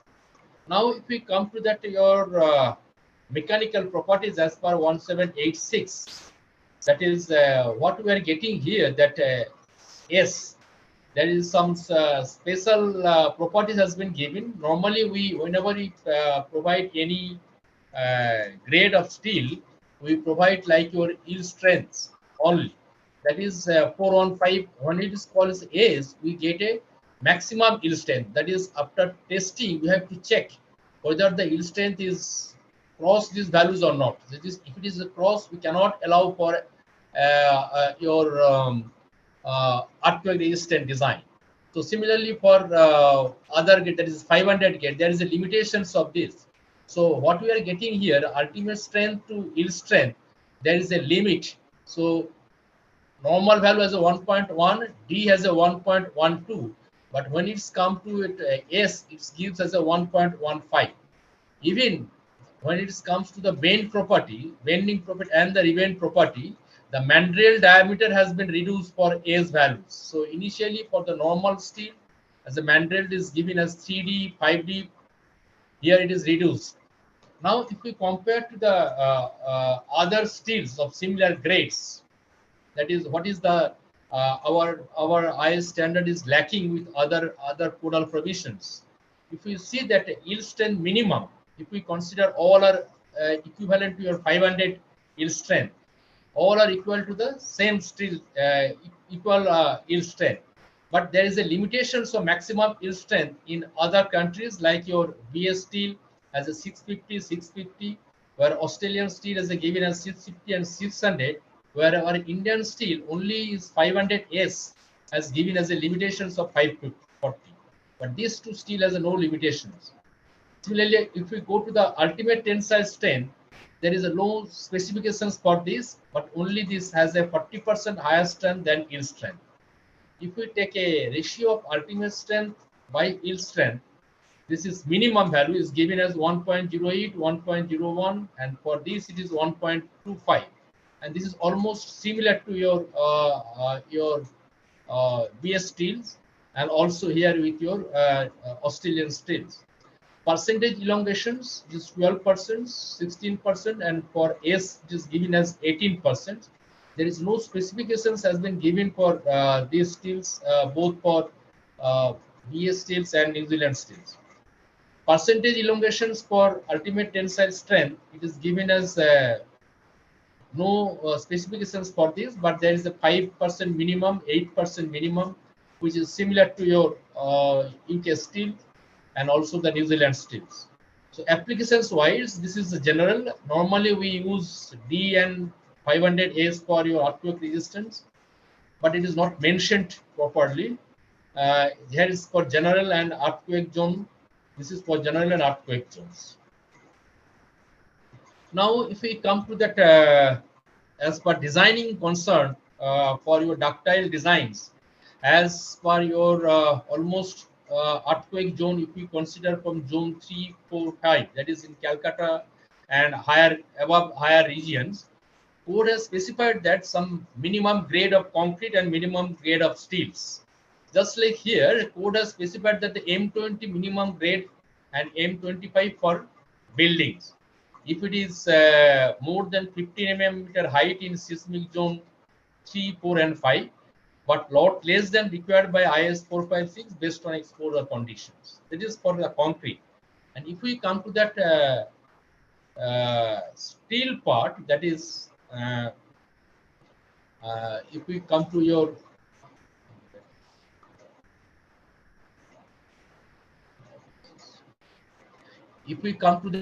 your SP16, that is a design, some of the design point of view, we can use the concrete grade up to 40 mm, 40 M40, and steel grade we can use 250 mild steel, that is given in your chart, Fe 415 and Fe 500D 500.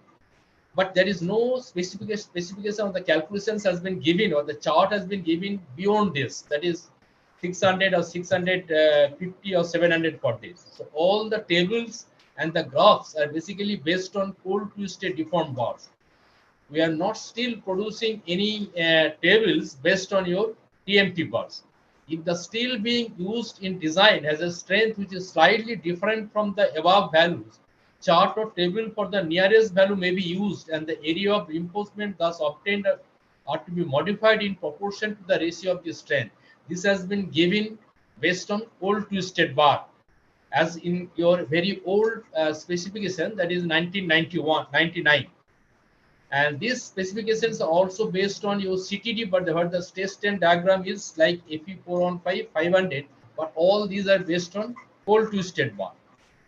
Now, if we come to your IS 456 2000s, this is permitted to use both mild steel bar, high strength deformed bar, and hard drawn steel wire fabric. That is, we can say about your wire mesh you can also use, or you can use a welded wire mesh. Now, there are some issues regarding your designs. Normally, what we use that if you have a 500 grade and 415, if we use 500 grade steel and the design is given in 415, we normally do not make any changes at the field, but it sometimes creates some problem. That will I want to discuss. But if we use 500 grade of steel instead of 415, naturally your amount of steel will be the less. For a particular bending moment, that is mu by BD square values, that is, if we get say 0.5 is the moment, mu by BD, there is some non-dimensional parameters, we can say, we can get a value of 0.775% of steel, whereas if we use 500 grade of steel, the percentage of steel will be your 0.44. So we are getting lesser percentage of steel.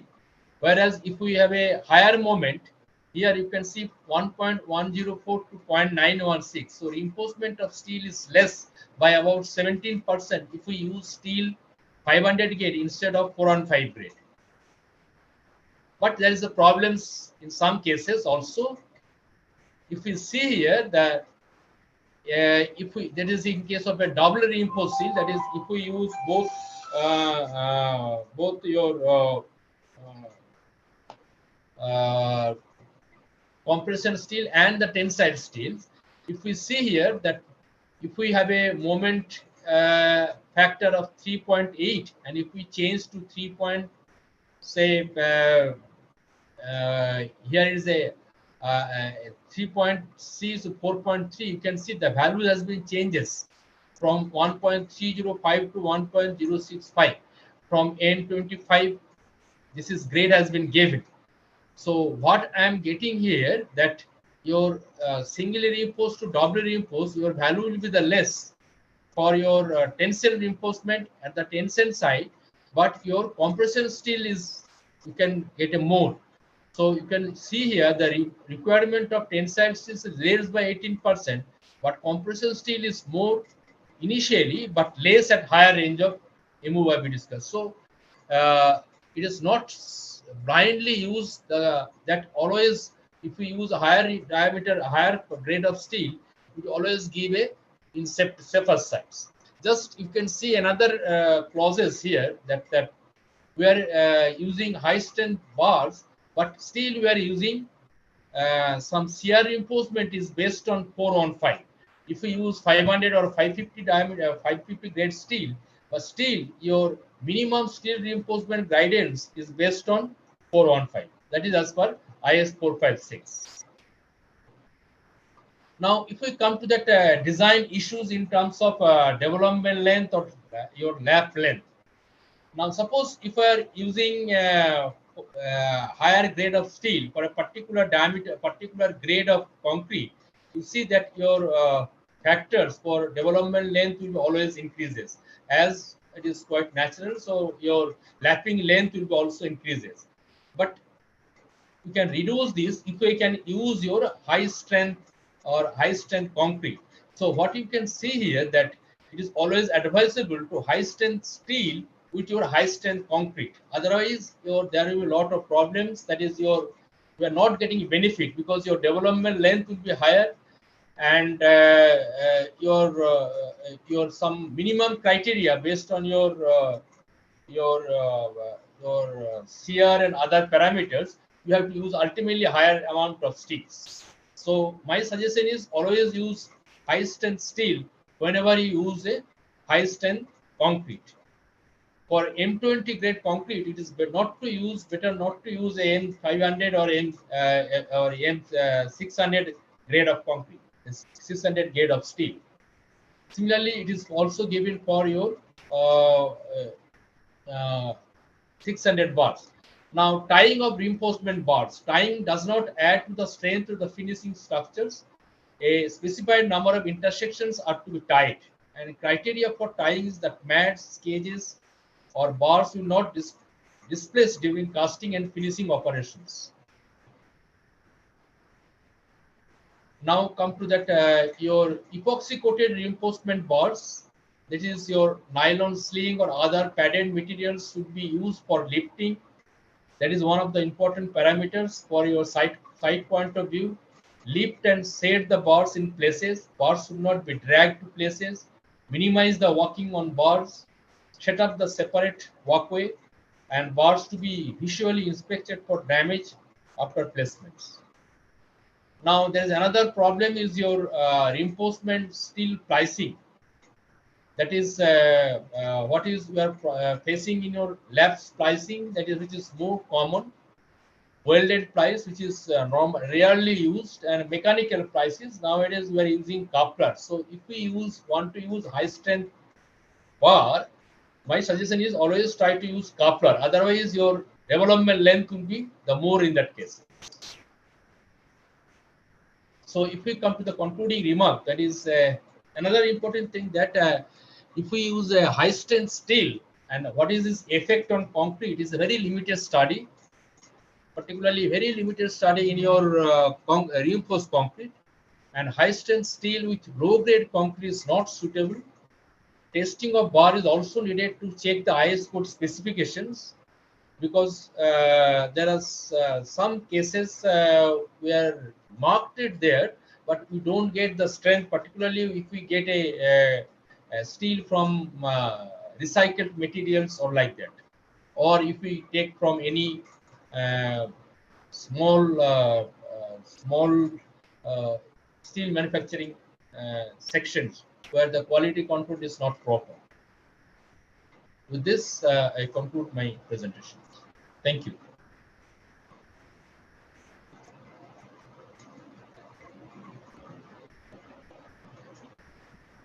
Thank you. Thank you. Thank you, Professor Mondal. Very, I would say, very elaborate presentation in terms of, thoughtful architects and structural engineers that we need today. A structural engineer can save your money, they can ruin your money. So this is what you have explained very carefully.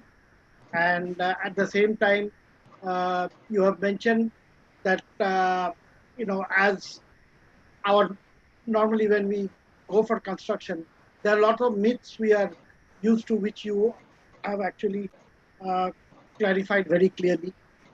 Then, it is sad that we still continue to use CTD rebars, which the world has totally stopped using years ago. I had just one question. Why do we call it TMT when virtually there is very little thermomechanical treatment? It's basically, the other side of the spectrum. People say you should call it QST because it is primarily quenching and self-tempering. So, what do you think? Why do you think people are so, I would say, crazy about the idea TMT? Whenever we talk of Saria, any Saria producer first says TMT. जैसे without saying TMT, your माल बिकेगा ही नहीं, unless you call it TMT. No one, everywhere around the world, people call it rebars. Only we keep on saying TMT. Right. Whereas, there is very little thermomechanical treatment. Even if there is thermal treatment, where is the mechanical treatment? Thermal treatment in the sense that, okay, you're doing some quenching. But otherwise, where is the mechanical treatment that you need to call it thermomechanical? What do you think is the idea behind it? I think the process, there is some kind of drawing, there is some mechanical treatment is there. And I think there is initially it was said like TMT and everybody is marketing in the form of a TMT. That's why I think it is everybody, just like your flex is strong. This is marketing strategy. I think that's only. Dr. Mukesh Kumar, could you throw some light on this? Log TMT क्यों बोलते? No, throughout the world, you don't hear of the term TMT. Only what I feel is because there are two things is there. Because when he told it, Tor steel was there. Yeah. Why we were calling it as a Tor steel? Anna, if you see that from Tor steel, it was the patented name of a company from Luxembourg. Yeah. And that's why Tor was nothing. Well, it was a name like that. But in this process, because whenever we are doing any thermal and mechanical treatment both, because some twisting is also there. And when we are doing some twisting, it means that adds to the mechanical part to it. And when we are doing thermal means a thermal treatment. Quenching can be in different ways. If you are doing oil quenching, you are doing water quenching, you are doing spray quenching. So many methods are there to get the martensite. But all heat treatments are your thermal process. So heat treatment has taken the word thermal. And in my opinion, when they are doing twisting and other thing, that they have taken the word mechanical. Okay. And because the strength is getting achieved by two factors. Number one, by quenching, and second, by strain hardening. Strain hardening and quenching both are playing here role. And that's why if you see in Japan and other things, they are using word TMCP, thermomechanical controlled cooling process. Thermomechanically controlled process, cooling process. So most of the steel they are making by TMCP methods, and they have achieved up to a strength of around 790 also. We are talking only 550, 600. So that's why, in my opinion, TMT word is the right word, because thermal and mechanical, both treatment are there. And it is not like that Tor steel is there. Otherwise, people say plain rolling means like a plain bar. And because we are having this thing also, that's why some twisting is taking place. So that's why word mechanical has been used. Thank you, sir. So thank you, Professor Mondal. I would say very educative presentation. I'm sure I'm going to get enough mails asking for your contact or asking for your presentation because I found your presentation very interesting. In fact, I'm interested in publishing your presentation in article format. So I will ask my office to get in touch with you. And one more thing, Mr. Saraf, you wanted the contact of Shankadeep Mukherjee. So tomorrow I will ask my office to send you his contact details. Thank you. Tomorrow my office will send you the entire contact details to you. Thank you so much. So with that, we come to the end of today's session. And I'm very happy to note that Sharma Saab has been present all through today. Yes. In spite of his busy schedule of meetings that he has one after another. I've seen how busy his schedule goes in a day. In spite of that, Sharma Saab spent the entire session today with us. Really grateful to him. And I'm also grateful to my session chairman, Dr. Mukesh Kumar, Thank you, bhai. who has always been so kind. Whenever I've requested him, he has never said no. And those who get a chance to interact with him, see how helpful a person he is. If you go to him for any help, he will try and best to solve your issue. I have sent friends. There is a friend of mine called Andrin who had gone and met him. Umpteen number of people I have asked them to call up Dr. Mukesh Kumar without taking his permission. I have referred them to Dr. Mukesh Kumar, and everyone said that whatever help I wanted, he is one person who is ready to help. And so my Thank you, I would say from the Thank bottom you of my heart, a real good human being is what explains Dr. Mukesh Kumar. No wonder everyone, and if you know his connections, it goes right up to the top. And he knows almost everyone in every ministry. So in spite of that, whenever you go to him for any help, he is ready to help you. Thank you very much. Dr. Mukesh Kumar, one final your thoughts, and then we'll propose a vote of thanks to end the session. Your final vote. Nirmala ji, I think this today's seminar was very, very informative, and where we have covered almost all the aspects, starting from raw material to the intermediate products, to the design, to the finished product also. And we have covered a lot of issues. We have covered various countries' position also, whether it is in GCC or Bangladesh or in India, how is the position. But one thing is coming out very clearly, that bar and wire road business is going to continue to increase. And lot of opportunities are there. And what Nirmal Sarafji has told, I was not aware about that thing. There are certain issues about raw material availability and other things. Because whenever these things are coming to our notice, immediately in the ministry also, we are trying to take up those issues. We see that our downstream industries should not suffer in want of material. Because on one hand, in PLI, we are trying to see that steel wire industry should progress. And that's why you must have seen nearly 5 or 6 categories of wires were considered there. And if we cannot ensure availability of the raw material of right quality, it is very, very difficult. And I fully agree with him that induction furnace is having its own limitations, because we cannot control the quality on phosphorus sulfur unless you install a ladle refining furnaces and other things. Because most of the induction furnaces are standalone induction furnaces. So those type of things are coming. So I think today's seminar has covered all the aspect, and everybody can see that it is not only opportunity in India, but other our nearby countries also. Lot of opportunities are there. And I think this business will grow. And today we have already touched around 45 million ton business in this area. And in time to come, it will take a CAGR of around 7 to 8%. And the way our infrastructure is going, and I think it will take a long. And I thanks all the presenter on my behalf as a session chairman for such a wonderful and very informative presentations, and especially from Andrea, when he has given all the latest technology and other things, because we know digitalization and artificial intelligence is the need of the hour. And the type of designs, new things they are coming forward, manless operations, definitely it will improve my quality, it will improve my productivity, and it will reduce my operating cost also.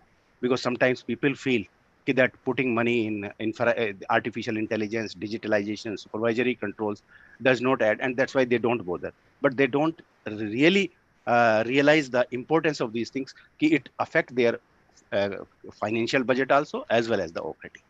So I think whatever information has been given today, it will be very useful for the industry, and the entire industry will be benefited out of it.